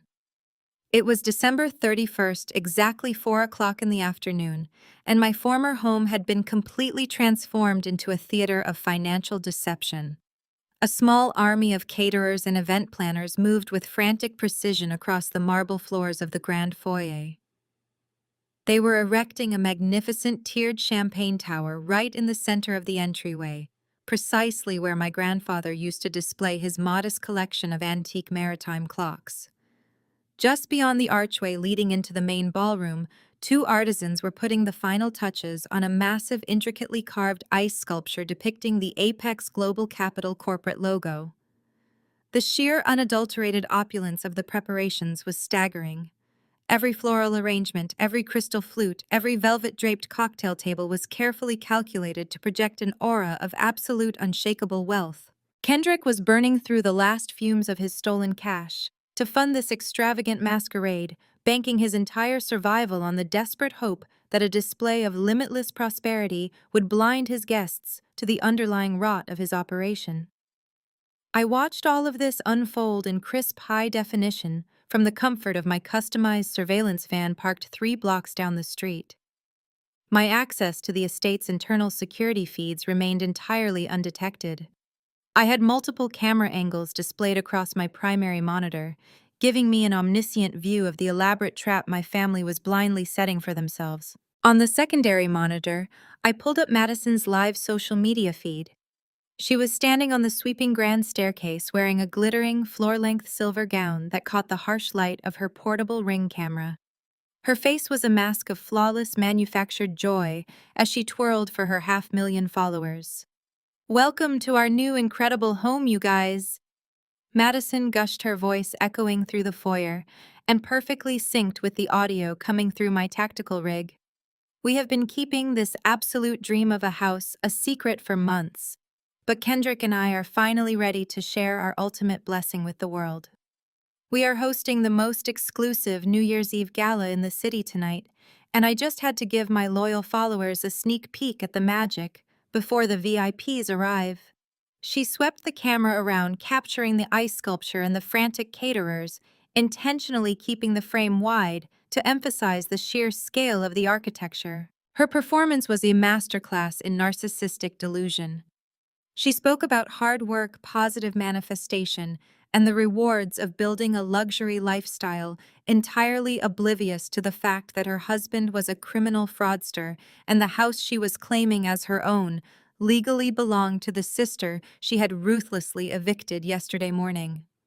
Madison genuinely believed she had reached the absolute pinnacle of social climbing. She had no idea she was dancing on the deck of a sinking ship, broadcasting her vanity directly into the void. While Madison was busy cultivating her digital fantasy, Kendrick was actively working the floor, engaged in the desperate reality of his survival. He had invited a select group of ultra-high net worth individuals for early private walkthroughs of the property. I watched him on the library security feed pouring top-shelf bourbon for 2 older men dressed in immaculate tailored suits. These were the whales, the institutional investors he desperately needed to plug the $10 million hole in his collapsing fund. Kendrick gestured expansively toward the custom mahogany shelving and the original stone fireplace, his body language radiating false confidence. "This estate is just a small, tangible representation of Apex Global's current liquidity portfolio," Kendrick boasted smoothly, his voice picked up by the hidden microphone embedded in the smart thermostat. "We acquired this property in a completely frictionless cash transaction. We believe in maintaining hard, physical assets to anchor our aggressive market strategies. It provides our elite partners with unparalleled peace of mind. As you can see, our capital reserves are virtually endless." The 2 older men nodded approvingly, raising their glasses to toast his success. Kendrick was a phenomenal liar. He sold the illusion of stability so perfectly that even I felt a fleeting spark of dark admiration. He was literally standing inside stolen collateral offering phantom returns to save himself from a federal prison sentence, and he did not even break a sweat. But the micro-expressions gave him away. Every time the investors looked away, Kendrick's smile dropped, revealing a tight, terrifying panic. I leaned back in the driver's seat of the surveillance van, the glow of the monitors illuminating the cramped space. The dashboard clock clicked to 5:55. The main doors were scheduled to open to the general public at 7 o'clock sharp. Alicia Reyes and her elite camera crew were already stationed in an unmarked vehicle at the end of the neighborhood, waiting for my final signal. The Securities and Exchange Commission had processed my anonymous data dump. The trap was fully loaded, the bait was taken, and the targets were locked inside the perimeter. I cracked my knuckles and pulled the keyboard onto my lap. I was not going to let Kendrick charm his way through the first hour of his fraudulent gala. I was going to sever his control before the first official guest even handed their coat to the valet. I opened the master command terminal for the integrated network. I had spent the last 24 hours rewriting the fundamental core protocols of the house, turning a passive luxury environment into a hostile digital fortress. The clock hit exactly 6 o'clock. The numbers shifted, signaling the moment of execution. I typed a single line of code into the prompt and hit enter. The script deployed, instantly racing through the encrypted backdoor I had established. In a fraction of a second, I seized total control. The metallic clack of 72 heavy magnetic deadbolts engaging simultaneously echoed through the Astor estate like a synchronized gunshot. From my monitors inside the surveillance van, I watched the immediate cascading effects of my master script take hold. The perimeter defense system activated first. The massive wrought iron gates at the base of the driveway, which had been propped wide open to welcome the local financial elite, suddenly unlatched from their hydraulic holds. They swung forward with brutal momentum, slamming shut with a resounding clang that vibrated through the external audio feeds. The automated locking mechanism engaged, fusing the iron doors together into an impenetrable barricade. Anyone currently on the property was now trapped, and anyone outside was permanently denied entry. I shifted my attention to the climate control matrix. The estate was running on a robust, commercial-grade HVAC system designed to keep the sprawling rooms perfectly temperate for the massive crowd. I bypassed the safety limiters and commanded the system to execute a total thermal purge. The ambient temperature setting plummeted from a comfortable 72 degrees down to a bone-chilling 40. The massive vents scattered across the ballroom and foyer stopped pumping warm air and instantly began circulating the freezing winter draft from outside. Within seconds, the visible breath of the caterers pluming in the air confirmed the rapid temperature drop. Madison was still standing on the grand staircase mid-sentence in her live broadcast when the heavy oak doors leading to the rear patio slammed shut. A group of 5 caterers carrying silver trays of delicate warm pastries were abruptly sealed outside in the freezing December evening. Through the glass they stared in utter bewilderment, pulling at the brass handles to no avail. Madison paused her vlog, her flawless influencer smile faltering as the sudden biting cold hit her bare shoulders. She shivered visibly, dropping her phone slightly as she looked around the grand foyer in total confusion. The string quartet previously tuning their instruments in the corner stopped playing entirely as the aggressive chill stiffened their fingers. Panic began to bleed through her perfectly curated facade. She rushed toward the patio doors, tapping furiously on the thick glass, mouthing urgent words at the freezing staff outside. She pulled on the handles with both hands, but the magnetic seals held incredibly firm. Her absolute lack of control over her own stolen environment was finally brutally sinking in. Across the house and the library, the 2 VIP investors paused mid-sip as the heavy mahogany doors clicked shut and the room temperature dove sharply. Kendrick froze in place, his practiced charm instantly evaporating into thin air. He offered a strained, apologetic laugh to the wealthy whales, muttering something about a minor glitch in the brand-new smart home system. He confidently strode over to the primary wall-mounted iPad that controlled the East Wing security zone. He tapped the screen to access the administrative menu. Nothing happened. He jabbed his index finger harder against the tempered glass, his jaw clenching with growing frustration. The screen flickered, glitching violently for a moment, before going entirely black. Then a single high-resolution image illuminated the bright display. A grinning, pixelated skull emoji stared back at him. Beneath it, a single line of text flashed in stark, bright red letters: "Access denied." Kendrick stepped back quickly, the color completely draining from his face. He rushed to the secondary control panel mounted near the fireplace, but it mirrored the exact same mocking skull graphic. His breathing grew shallow and panicked. He pulled his smartphone from his tailored suit pocket, frantically trying to access the mobile application Richard had provided him. The app immediately crashed, locking him out of the network entirely. He was a prisoner in the very cage he had designed for me. The investors watched him with growing unease, their earlier confidence in his limitless prosperity rapidly dissolving into sharp, undeniable suspicion. While chaos erupted inside the house, a completely different nightmare was unfolding on the front porch. Beverly and Richard had stepped outside just before the lockdown to inspect the valet staging area and ensure the red carpet was perfectly aligned for the incoming photographers. The exact moment my script executed, the massive double front doors slammed shut right behind them. The magnetic locks engaged with a heavy final thud that resonated across the stone porch. Richard spun around instantly, grabbing the ornate brass handles and pulling backward with all his weight. The doors did not budge a single millimeter. Beverly wrapped her designer fur coat tighter around herself as the freezing wind whipped aggressively across the porch. "What is going on, Richard?" she demanded, her voice shrill and demanding. "Open the door right now. It is freezing out here, and my hair is getting ruined by the wind." Richard yanked harder on the handles, his face turning a blotchy, furious red. "I cannot open it," he growled angrily, pulling his own smartphone out of his coat pocket. "The entire security system is completely unresponsive right now. The application is entirely frozen and rejecting my administrative overrides." Beverly stared at him, her eyes wide with mounting horror, as the terrifying reality of their situation fully dawned on her. They were standing outside in the freezing cold, entirely locked out of the multi-million-dollar gala they had meticulously orchestrated to save their financial lives. "Do something!" Beverly screamed, dropping all pretense of high society elegance and poise. Her voice echoed sharply across the expansive manicured lawn. "You are a senior partner at a law firm. Fix this technological mess right now before the important guests arrive." But it was already vastly too late for any legal maneuvers or technical fixes. I switched my primary monitor view to the main driveway camera feed.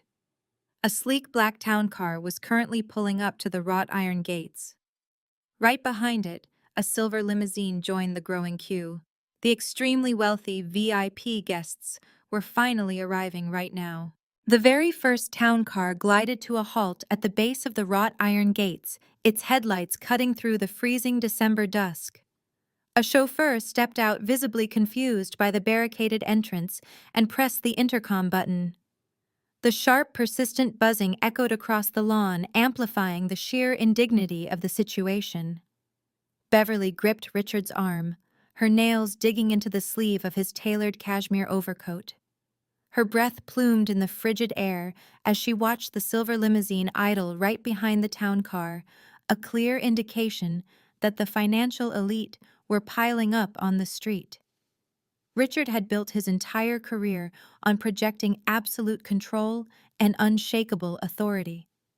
Now he was standing on his own front porch, like a locked-out teenager, desperately trying to maintain a facade of composure while his wife hyperventilated beside him. He pulled his phone from his pocket, his hands shaking slightly from the biting cold, and dialed the only contact he knew could bypass a commercial-grade security mechanism on a holiday evening. He called a high-end emergency locksmith who serviced the most exclusive properties, offering triple his holiday rate for an immediate response. While they waited, the situation at the gates deteriorated. Several guests, growing impatient with the barricade, had instructed their drivers to honk. The blaring horns shattered the quiet exclusivity of the neighborhood. Richard practically sprinted down the sweeping driveway, his leather shoes slipping slightly on the frost forming on the pavement. He reached the iron bars and forced a smile that looked more like a grimace. He shouted through the metal, claiming that the estate was experiencing a temporary glitch with a brand new state-of-the-art security upgrade. He promised it would be resolved momentarily, offering profuse apologies to the waiting crowd. The wealthy investors in the back seats stared back at him through tinted windows, their expressions a mix of annoyance and dawning skepticism. Beverly remained shivering on the porch, wrapping her fur coat tighter against the biting wind, shooting daggers at her husband's back. Through the frosted glass panes of the front windows, they could see Kendrick pacing the foyer, his face pale and panicked as he jabbed uselessly at the dead control panels inside. 20 agonizing minutes later, A nondescript white utility van bypassed the line of idling luxury vehicles by driving straight over the manicured curb and tearing across the frost-covered grass. The locksmith, a burly man carrying a massive canvas tool bag, stepped out and assessed the situation with practiced indifference. Richard rushed over to him, pointing frantically at the custom mahogany front doors. He demanded immediate entry, completely disregarding the cost of the damage. The locksmith examined the magnetic seals and the heavy deadbolts, shaking his head slowly. He explained that picking a cryptographic magnetic lock was entirely impossible. The only way inside was to physically drill through the core cylinder, essentially destroying the custom mahogany doors in the process. Richard did not even hesitate. He pulled out a platinum credit card, authorized the exorbitant emergency fee, and ordered the man to start drilling immediately. The high-pitched grinding screech of the heavy-duty industrial drill biting into the expensive wood filled the freezing air. Wood chips and splinters rained down onto the pristine stone porch. Beverly let out a sharp gasp, physically recoiling as she watched the beautiful handcrafted mahogany being brutally hollowed out. The loud, aggressive noise drew the attention of the VIP guests waiting outside the gates. Several of them rolled down their windows, watching the spectacle of Richard destroying his own front entrance with a mixture of shock and morbid fascination. The illusion of a sophisticated, flawlessly executed gala was rapidly disintegrating right before their eyes. The caterers, who were still trapped on the back patio, had huddled together for warmth, their teeth chattering as the temperature continued to drop. Madison was visible through the front windows, her silver gown offering zero protection against the plunging temperatures inside the foyer. She was shivering violently, her arms wrapped around herself, watching the drill bits slowly tear through the door frame. The sheer panic radiating from the inside perfectly mirrored the desperate chaos unfolding on the porch. The locksmith leaned heavily into the drill, the motor whining in protest against the reinforced steel casing of the deadbolt. Richard hovered over his shoulder, checking his watch every 5 seconds, his jaw clenched so tightly it looked ready to snap. The wealthy guests at the gate were growing restless. A few had already instructed their drivers to turn around, deciding that waiting in the freezing cold for an apparently disorganized event was entirely beneath their dignity. Richard watched the taillights of a departing town car fade down the street, his blood boiling with absolute humiliation. This was supposed to be the night that secured Kendrick's fund and cemented their family's supreme social standing. Instead, it was turning into a grotesque, highly public spectacle of failure. Finally, with a loud metallic crack, the core cylinder of the lock gave way. The locksmith stepped back, wiping sweat from his forehead despite the freezing temperature, and gestured towards the destroyed mahogany. The heavy magnetic seals disengaged with a soft, yielding click. Richard shoved past the locksmith, practically throwing his entire body weight against the heavy doors. Beverly crowded right behind him, eager to escape the biting wind and rush into the luxurious warmth of the gala. They expected to find the foyer blazing with light, the champagne tower sparkling, and Kendrick ready to assist them in running to the basement to flip the manual override switches on the electrical panel. They expected to salvage the night, apologize for the difficulties, and usher their guests into a winter wonderland of absolute opulence. Richard shoved the doors wide open, the ruined wood groaning on its hinges. They stepped into the massive grand foyer. It is completely pitch black. The darkness inside the grand foyer was absolute, swallowing the freezing air that rushed in through the ruined front doors. Richard stood frozen just over the threshold, his polished leather shoes crunching against the splintered remains of the custom mahogany lock. He strained his eyes against the pitch-black void, but the heavy velvet curtains had been electronically drawn shut across every window. Faint light from outside cast distorted shadows across the freezing, empty expanse of marble. Beside him, Beverly was breathing in sharp, ragged gasps. The oppressive, heavy silence of the massive estate was entirely absolute and utterly terrifying. It was not the quiet of an empty house, but the calculated stillness of a trap that had successfully snapped shut. They could hear the faint, muffled sounds of the caterers banging against the patio glass in the distance, a dull thumping that only amplified the unnatural quiet of the main hall. Beverly clutched her designer purse tightly against her chest, her knuckles turning white. Her initial shock was rapidly boiling over into untethered rage. She reached into her bag and pulled out a crisp, folded legal document. It was the forged lease agreement they had used to justify their hostile takeover. She gripped the document so tightly the edges crumpled. She stepped past Richard, marching blindly into the dark expanse of the foyer. She held the fake lease up high in the air, wielding the piece of paper like a physical shield against the unseen threat lurking in the shadows. "Where are you, Sloane?" Beverly shrieked into the darkness. Her shrill voice bounced off the vaulted ceilings, echoing through the empty corridors with a harsh, grating intensity. "You think changing the locks will stop us? I have the lease right here in my hand. We are the legal tenants of this property, and you are nothing but a college dropout." Richard hissed her name, reaching out in the dark to grab her arm, but she yanked herself away. She took another step forward, her chest heaving as she shouted into the void. "Do you hear me?" Beverly screamed, her voice cracking. "You cannot just lock us out of our own gala. We have important guests waiting outside. We have the elite of the city freezing on the driveway. Turn the lights back on and open these doors right now before Richard calls the police and has you dragged out of here in handcuffs." The echo of her furious demands faded into the cavernous space, swallowed once again by the heavy waiting silence.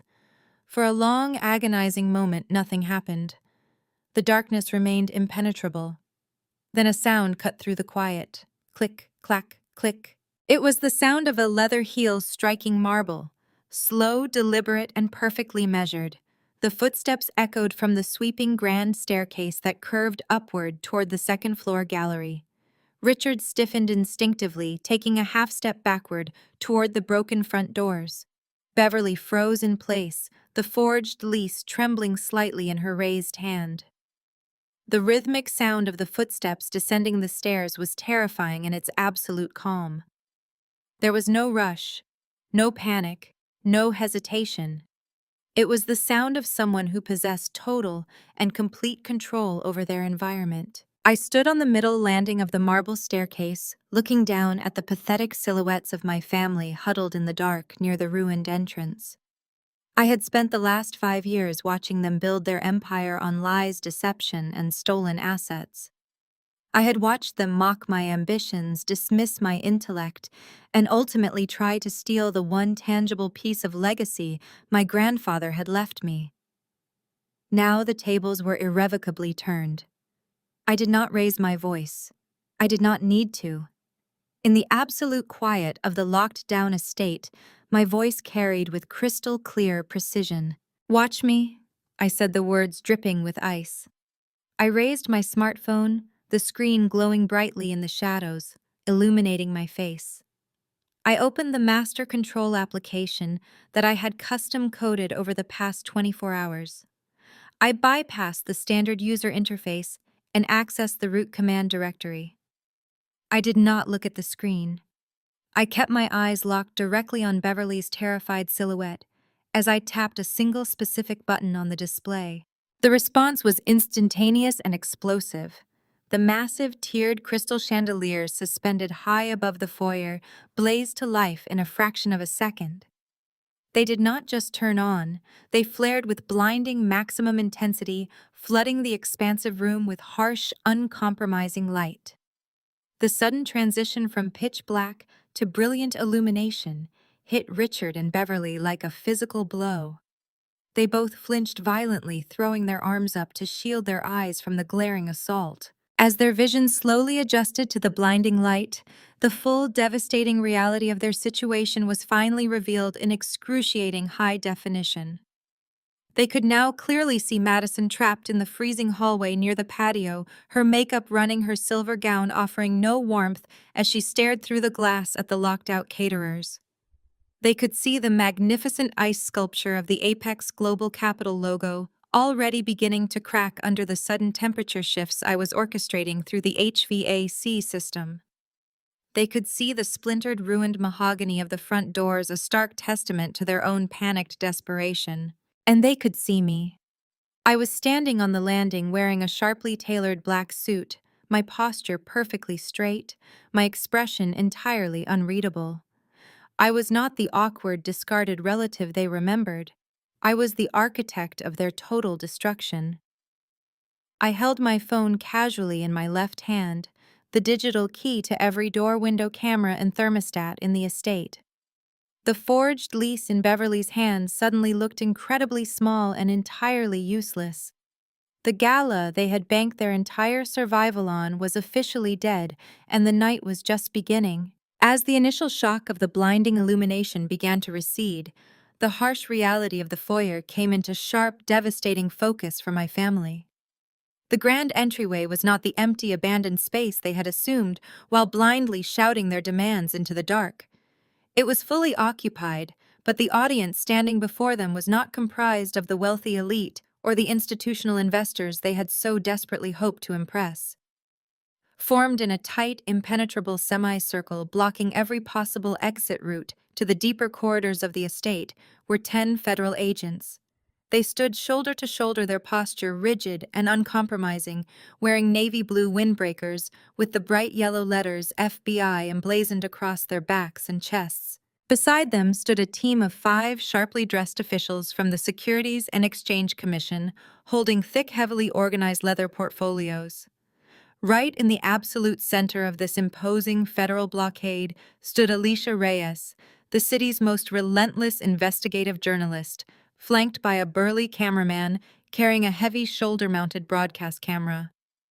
The red recording light glowed ominously, capturing every single agonizing millisecond of my family's unadulterated horror. Richard dropped his hands from his face, his eyes darting frantically from the armed federal agents to the glowing camera lens, his jaw hanging completely slack. Beverly's shrill confidence vanished instantly, the forged lease agreement slipping from her trembling fingers and fluttering uselessly onto the polished marble floor. Madison, who had rushed over from the patio hallway, let out a choked, high-pitched gasp, instinctively raising her hands to cover her face as the camera tracked her movements.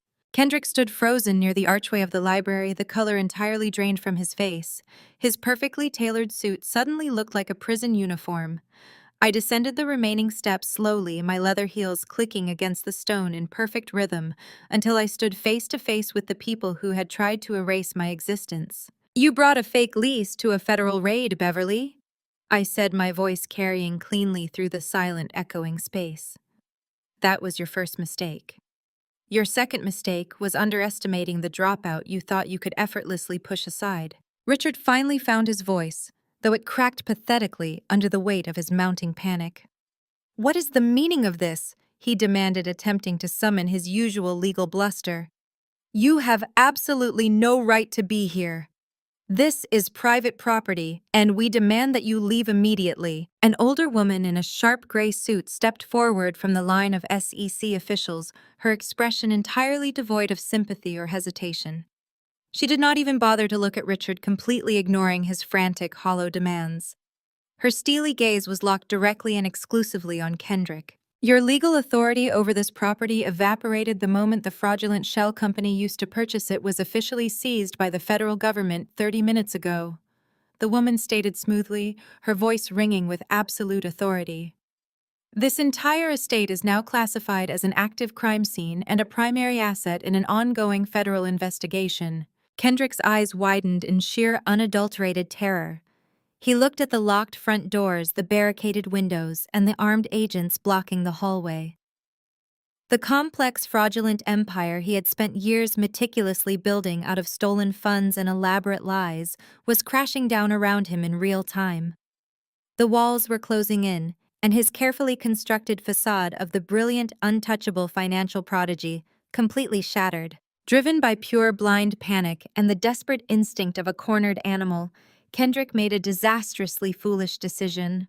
He pivoted sharply on his expensive leather shoes, abandoning his wife and his in-laws without a single backward glance, and bolted toward the catering kitchen hallway.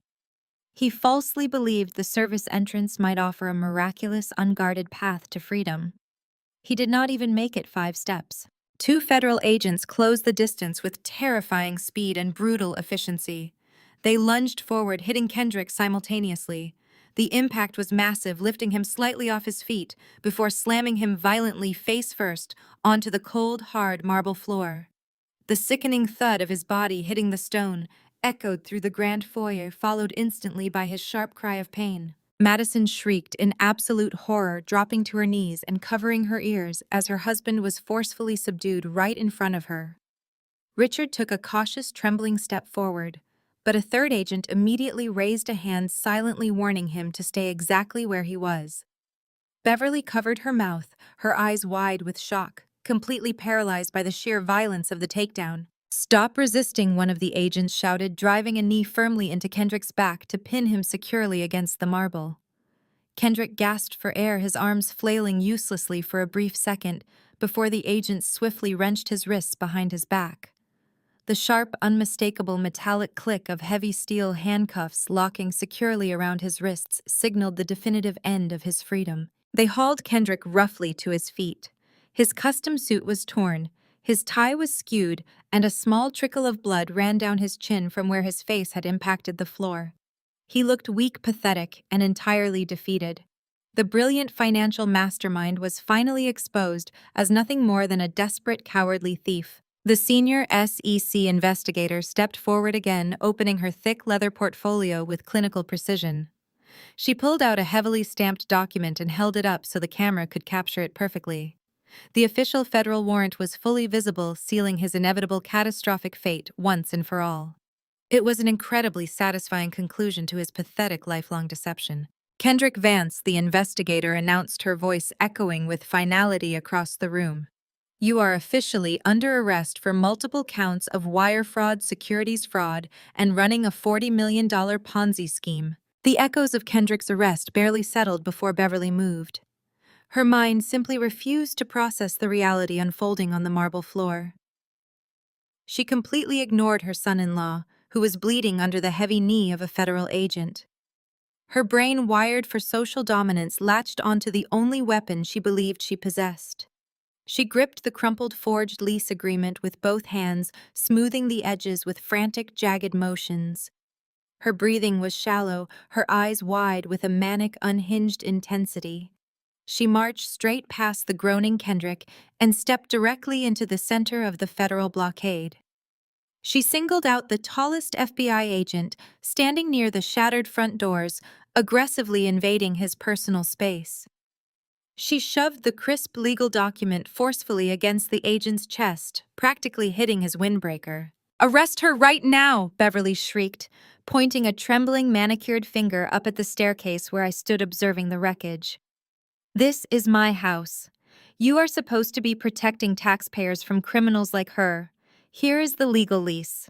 We are the authorized tenants of the Astor estate, and she is a trespasser who hacked our security system. She is dangerous, she is deranged, and she is nothing but a dropout." The FBI agent did not flinch. He did not step back, nor did he look up at me. He calmly reached up and took the piece of paper from Beverly's trembling hands. The sheer silence in the foyer returned, broken only by the soft, rhythmic whir of Alicia Reyes's cameraman adjusting his lens focus. The agent unfolded the document with deliberate, agonizing slowness. He scanned the text, his eyes tracking over the forged signatures, the fabricated notary stamps, and the deeply flawed legal clauses Richard had hastily drafted just 48 hours prior. He spent an agonizing amount of time reading the single page while Beverly stood there with her chest heaving, waiting for her triumphant vindication. She genuinely believed her manufactured reality would simply overwrite federal law. The agent finished reading, neatly folded the document in half, and tucked it into the interior pocket of his windbreaker. He looked down at Beverly, his expression completely devoid of emotion. Then, with a fluid, practiced motion, he reached to his tactical belt and pulled out a heavy pair of steel handcuffs. "Ma'am, the real owner of this estate, Sloane, provided us with the fully authenticated digital chain of title hours ago," the agent stated, his voice ringing with absolute clinical detachment. "We have been tracking the fraudulent shell company you used to temporarily occupy this property since yesterday morning. You just willingly handed a federal agent a forged legal document while actively interfering in an ongoing federal raid. Turn around and place your hands behind your back." The blood instantly drained from Beverly's face, leaving her complexion an unnatural chalky white. Her eyes darted wildly around the room, searching for an escape that did not exist. She looked up at me on the landing, her mouth opening and closing without producing a single sound. The undeniable truth finally penetrated her delusions. She had not outsmarted anyone. She had walked willingly into a federal trap, carrying the evidence of her own crime directly to the authorities. Her knees buckled completely. She collapsed toward the marble floor, her designer heels sliding out from beneath her. The agent caught her by the upper arm before she hit the ground, hauling her back up with effortless strength. He spun her around, forcing her arms behind her back, and clamped the cold steel cuffs securely around her wrists. Beverly let out a low, guttural wail, a sound of absolute devastating defeat that echoed into the vaulted ceiling. Madison remained frozen near the patio corridor, her silver influencer gown shimmering uselessly under the blazing chandelier lights. She watched her mother get cuffed right next to her bleeding, immobilized husband. Her perfectly curated digital life had just violently collided with federal prison sentences. She pressed her back flat against the cold wall, hyperventilating as the terrifying reality of her complicity washed over her. She realized with sickening clarity that everything she possessed was stolen, and the authorities were now dismantling her entire universe piece by piece. Richard, meanwhile, was paralyzed near the splintered remains of the front entryway. He watched his wife get arrested, his eyes tracking the cold efficiency of the federal agents. He was a senior partner at a prestigious law firm, a man who built his entire reputation on maintaining total control over every legal maneuver. In a fraction of a second, his razor-sharp survival instinct kicked into massive overdrive. He knew the forged lease Beverly just handed over had his digital fingerprints all over it. He knew the money Kendrick had used to fund the gala was intrinsically linked to his own offshore accounts. He saw the rapidly tightening net, and he made a cold, calculated decision to save himself.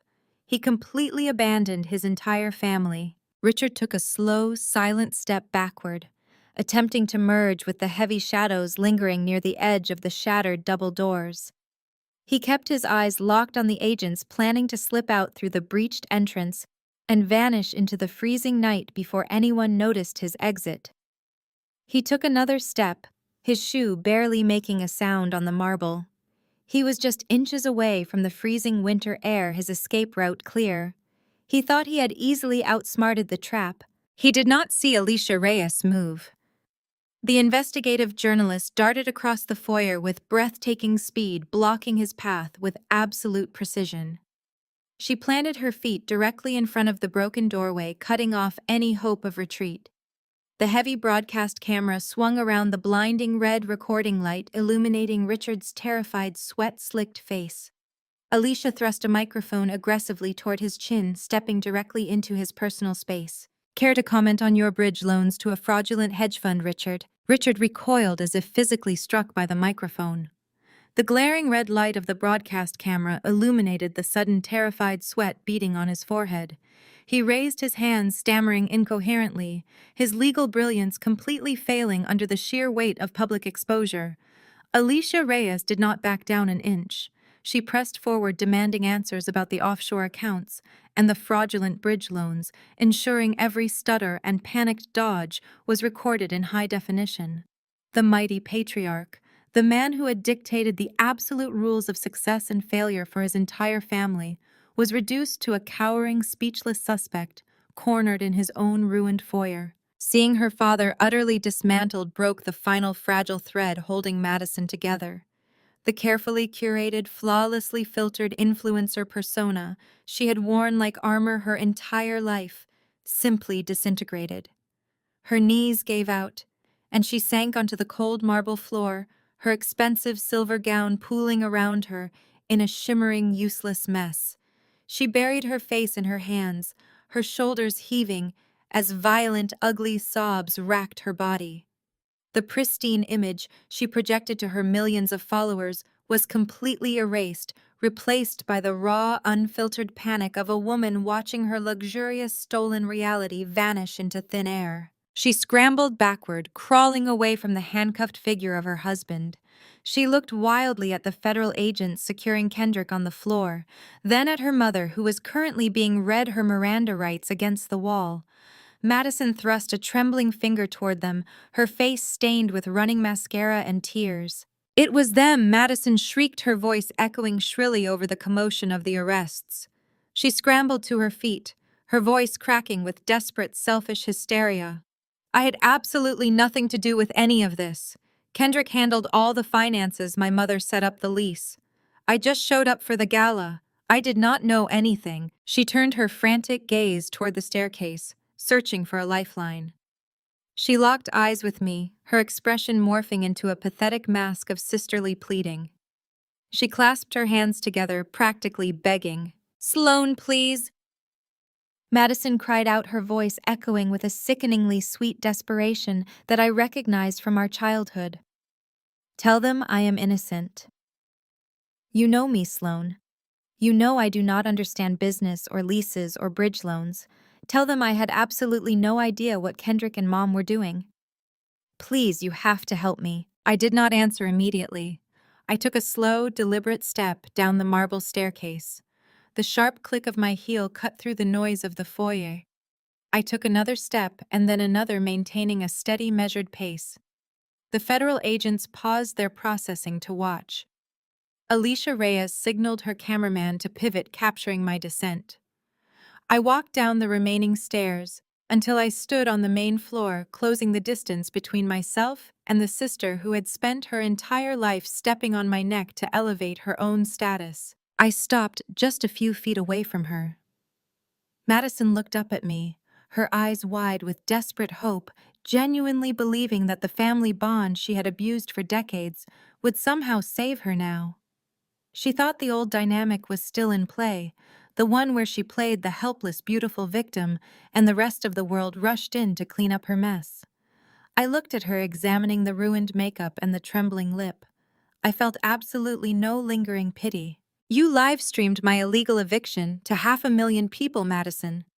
I stated, my voice completely flat and devoid of any sisterly warmth. My words landed like heavy stones in the silent room. "You stood on my front lawn holding your phone and monetized my absolute lowest moment. You laughed with your followers while strangers carried my belongings onto the street. You built your engagement metrics on my humiliation." Madison flinched, her mouth opening to offer an excuse, but I did not give her the space to breathe. "You claimed you did not know anything about Kendrick's finances." I continued, my gaze locking her in place. "Yet your signature is stamped on the LLC that purchased your third vacation home using misappropriated client funds. You are listed as a primary stakeholder on the accounts the SEC just froze. You enjoyed every single luxury that stolen money bought, and you flaunted it daily. You were not a naive bystander. You were the chief marketing officer of a criminal enterprise." Madison's pleading expression morphed into genuine, unadulterated horror. She realized, perhaps for the first time in her pampered existence, that her actions carried actual, inescapable consequences. The shield of willful ignorance she had always relied upon was utterly useless against federal documentation. "You wanted content?" I asked, tilting my head slightly as Alicia Reyes's cameraman stepped closer, framing Madison perfectly in the shot. "Well, you are going viral tonight." Madison let out a devastated wail, collapsing back onto the marble, as an SEC investigator stepped forward to present her with a stack of formal subpoenas. Her golden child status had expired. There was no one left to shield her, no one left to blame, and nowhere left to hide. The illusion of the flawless, untouchable family was dead, replaced by the stark reality of federal indictments and public disgrace. I turned away from her, my posture straight, feeling the immense, suffocating weight of the past 5 years completely lift from my shoulders. The toxic, crumbling empire they had built was officially dismantled forever, leaving only the cold truth in its wake. I looked across the grand, echoing foyer at the armed federal agents, firmly holding my mother, my father, and her husband in their permanent custody. "Take them all out through the dark service entrance," I instructed the federal agents, my voice echoing with quiet, absolute authority.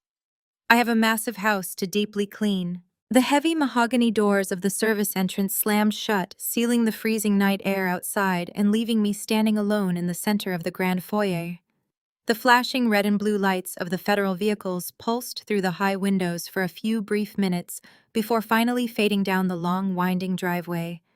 The deafening silence that settled over the estate was no longer heavy or oppressive. It was the immaculate, pristine quiet of a space that had finally been purged of a toxic infection.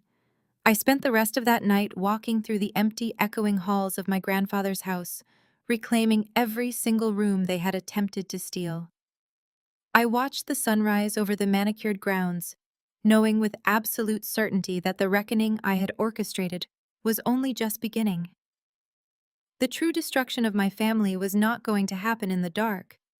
It was going to be broadcast in blinding daylight for the entire world to witness. The fallout over the next month was absolute, sweeping, and utterly merciless.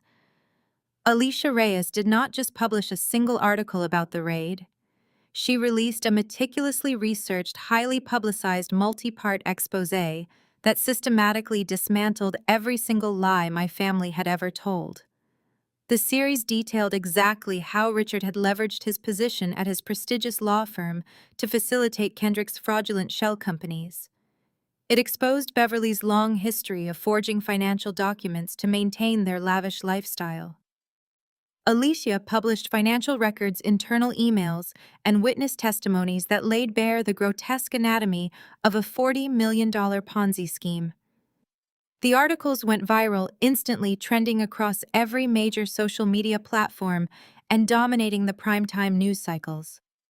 The illusion of the flawless, untouchable family was entirely incinerated overnight. The social execution was swift and brutal. My mother had spent her entire adult life clawing her way to the top of the local social hierarchy, basing her entire identity on her status among the wealthy elite. The morning the second part of Alicia's exposé went live, the board of directors at their exclusive country club convened an emergency session. They did not even grant Beverly the courtesy of a phone call. A couriered letter was delivered directly to her notifying her that their family membership had been permanently revoked, effective immediately, citing a gross violation of the club's moral conduct clauses. She was permanently banned from the dining rooms, the golf courses, and the charity galas she had once ruthlessly dominated. Her wealthy friends, the women she had gossiped with and desperately tried to impress, severed all contact instantly. They blocked her number, unfollowed her accounts, and treated her name like a highly contagious disease. Beverly was entirely erased from high society in less than 24 hours. Their financial ruin followed immediately on the heels of their social destruction. Richard had always considered himself the smartest man in any room, but his arrogance had driven him to make a fatal, catastrophic miscalculation. To secure the funding for Kendrick's massive hedge fund scheme, Richard had taken out incredibly risky bridge loans using his own assets as collateral. He had fully expected the stolen money to cover his tracks.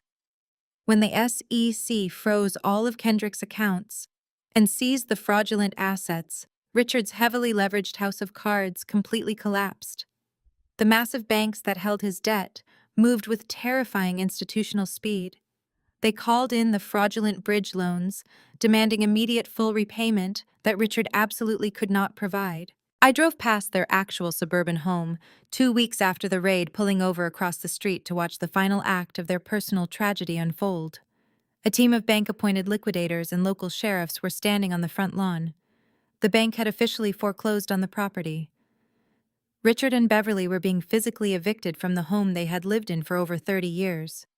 I sat quietly in my car and watched my father argue fruitlessly with the stone-faced officers, while movers carried their belongings out to the curb in cheap cardboard boxes. Beverly stood on the sidewalk, wrapping a thin coat around her shoulders, looking aged, broken, and entirely defeated. They were experiencing the exact same humiliating public eviction they had forced upon me. The poetic justice was absolute. Kendrick fared significantly worse.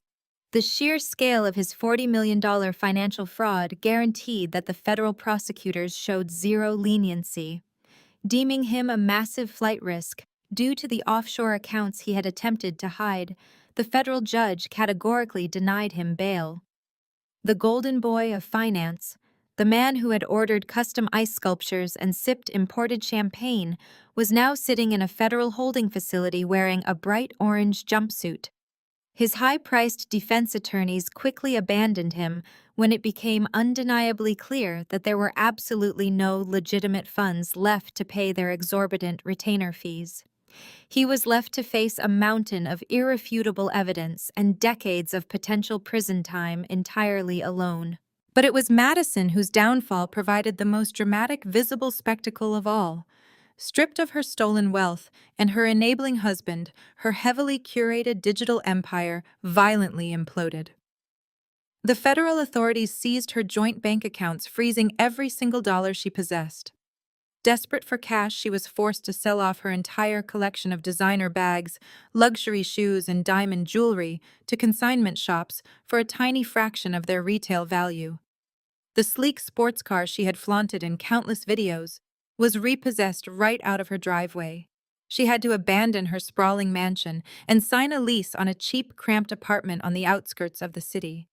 But moving out of the public eye did not save her from the wrath she had earned. Madison's social media accounts were flooded with angry, devastated investors. She had inadvertently promoted the Ponzi scheme to her followers. Now she faced their absolute public fury forever. 6 months passed, and the bitter winter that had frozen the Astor estate gave way to a brilliant, blooming summer. The oppressive atmosphere my family had dragged into these halls was completely gone, replaced by authentic warmth. I threw open the massive French doors of the main ballroom, letting the July breeze sweep through the space. Tonight was my official housewarming party, and the contrast between this gathering and the fraudulent gala Madison had orchestrated was staggering. There were no rented ice sculptures, no stolen floral arrangements, and absolutely no cameras trying to capture a fabricated reality for social media clout. Instead, the room hummed with genuine laughter. The guests filling my home were the brilliant software engineers who helped build my company, the loyal investors who believed in my vision, and true friends. I walked through the crowd feeling a profound sense of peace. The string quartet was replaced by a jazz band playing lively music in the corner. People were dressed comfortably, trading stiff tuxedos for relaxed elegance. My lead developer, Marcus, was animatedly explaining a new coding framework to angel investors by the fireplace. Alicia Reyes was here too, not as a journalist hunting a story, but as an invited guest. Seeing my home filled with people who valued intellect and integrity over empty status symbols validated every grueling hour I had spent fighting to reclaim my life. I stepped up onto the small, raised dais near the grand staircase, gently tapping my glass with a silver spoon. The clear, ringing sound cut through the overlapping conversations, and the room quieted down, hundreds of faces turning toward me with genuine respect. I looked out over the crowd, absorbing the reality of the life I had built completely independently. I owned my success entirely. "Thank you all for being here tonight," I began, my voice carrying easily across the silent room. When I first purchased this property, it was meant to be a quiet sanctuary. As many of you know, it briefly became the center of a very loud, very public storm. But looking around this room right now, seeing the people who genuinely supported me, I know this house has finally become exactly what it was always meant to be. It is a home built on actual, verifiable hard work. A ripple of warm applause echoed through the ballroom. I smiled, feeling a familiar, steady confidence anchor me. "We all know that true success is not about projecting a flawless image," I continued. "It is about the foundation you build when no one is watching. Unfortunately, not everyone has the freedom to build that foundation safely.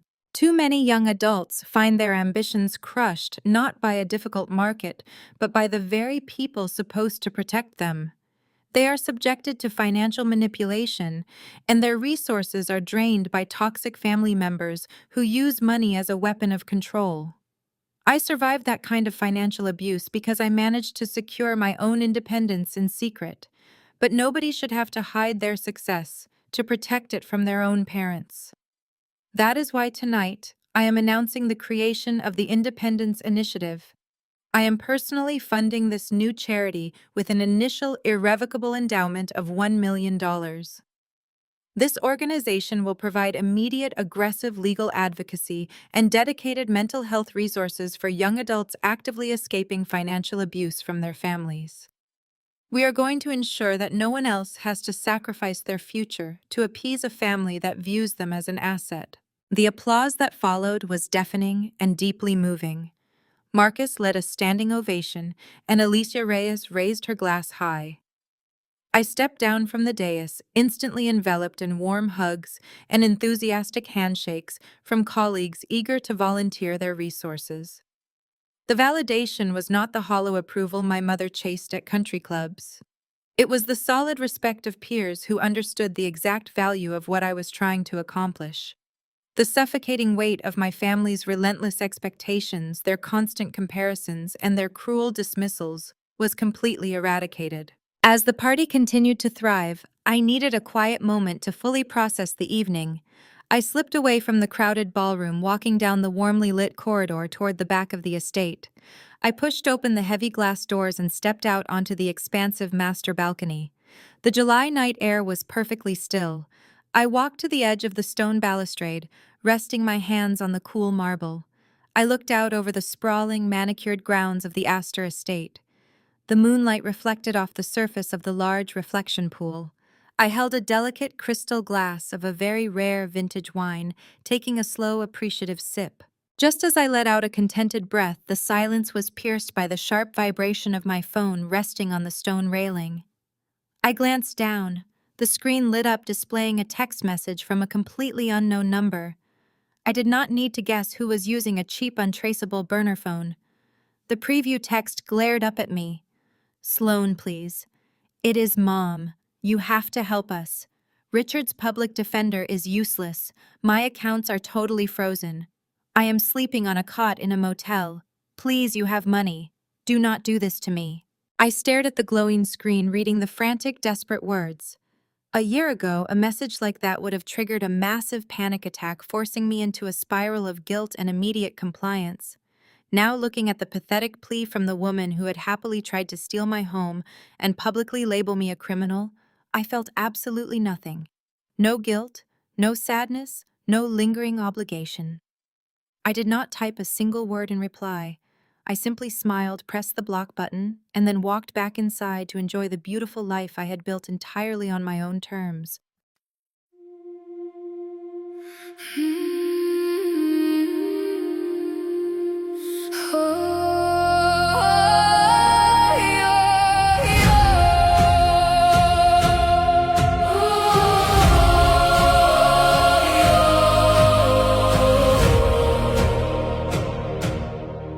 I used to ride upon your shoulders, thinking you could touch the sky. Every road felt less uncertain when I saw the world through your eyes. You were stronger than the mountains, taller than the northern pines. And when the winter winds were coming, you would stand between them and I. Time kept moving like the river. Years slipped slowly out to sea. But no matter where life took me, you were always part of me. I am my father's daughter. In every step I take, in every time I choose to stand. When it's easier to break, I carry your courage in my heart, your fire inside my soul. And though the years keep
things that never go. Not the gold or not the stories, not the battles that he won, but the quiet way he loved her and the woman she becomes. I am my father's daughter, and I always will remain. Through every triumph, every loss, through every joy and every pain, the world may change around me, the stars may fade above, but I will always carry with me my Father's endless love. And when they ask me who I am, I'll smile and answer softly.